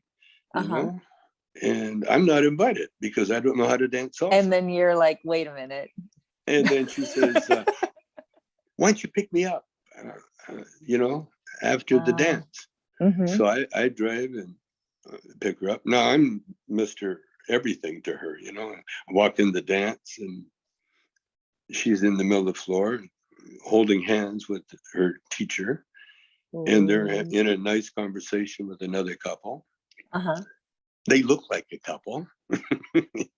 That had to have been weird. And she goes, "Oh, hi. Tommy, you know Nestor." Hey Nestor. And so then she goes, "Oh, Nestor and I are going to be dancing on a floor show next week. I want you to come. You got to come. You got to see us dance." And I said, "Yeah, okay, yeah, I definitely want to see this." You know? And so the night of the show, you know, she's all nervous. She gets these little short skirts and gorgeous, you know, that body. And the heels, the dancing shoes are fantastic too. Yeah, and then she says, then she hardly talks to me in the whole way to drive down there. I'm a chauffeur now. I'm a chauffeur, and I park the car, and she runs in, gets with Nestor. I'm in the front, you know, ringside table, and boom, they get introduced. She comes out with Nestor, and they're looking at each other's eyes like, oh, I'm gonna do you tonight, like you, you know, just give her that. They're giving each other that look, that super smoky look, and then they do the salsa turn, and every time she turned, her dress would come up, and you'd see those gorgeous legs, you know, and then she does all these moves, and at the end, he flips her upside down, and her dress comes down, and you can see these gorgeous butt legs and her nice little panties. and, holy cow, that's a lot. And I had to sit there, and then she'd come over after the dance. She said, well, what do you think? And I could hardly talk. I said, just a minute, I got to talk to him. I said, great, you were great, wonderful. I got to talk to Nestor for a minute. Yeah. So I went over to Nestor, and I said, Nestor, you got to teach me how to dance. I am your new best friend. And I was his new best friend. In fact, we went on a tango tour, a cruise on a boat. Oh, just my wife Shelby stayed home because I had to learn how to dance salsa, and that was 90 something, and yeah, and then just recently Shelby and I had to go to a birthday party at La Floridita, which was a salsa club that we both used to go to. At least I used to go to all the time, you know, with my dance partner. And so Shelby and I are at the El Floridita for a birthday party, all these billionaires, and the best band ever. Oh my God, it was the best salsa band ever. I heard that music, and it was time there.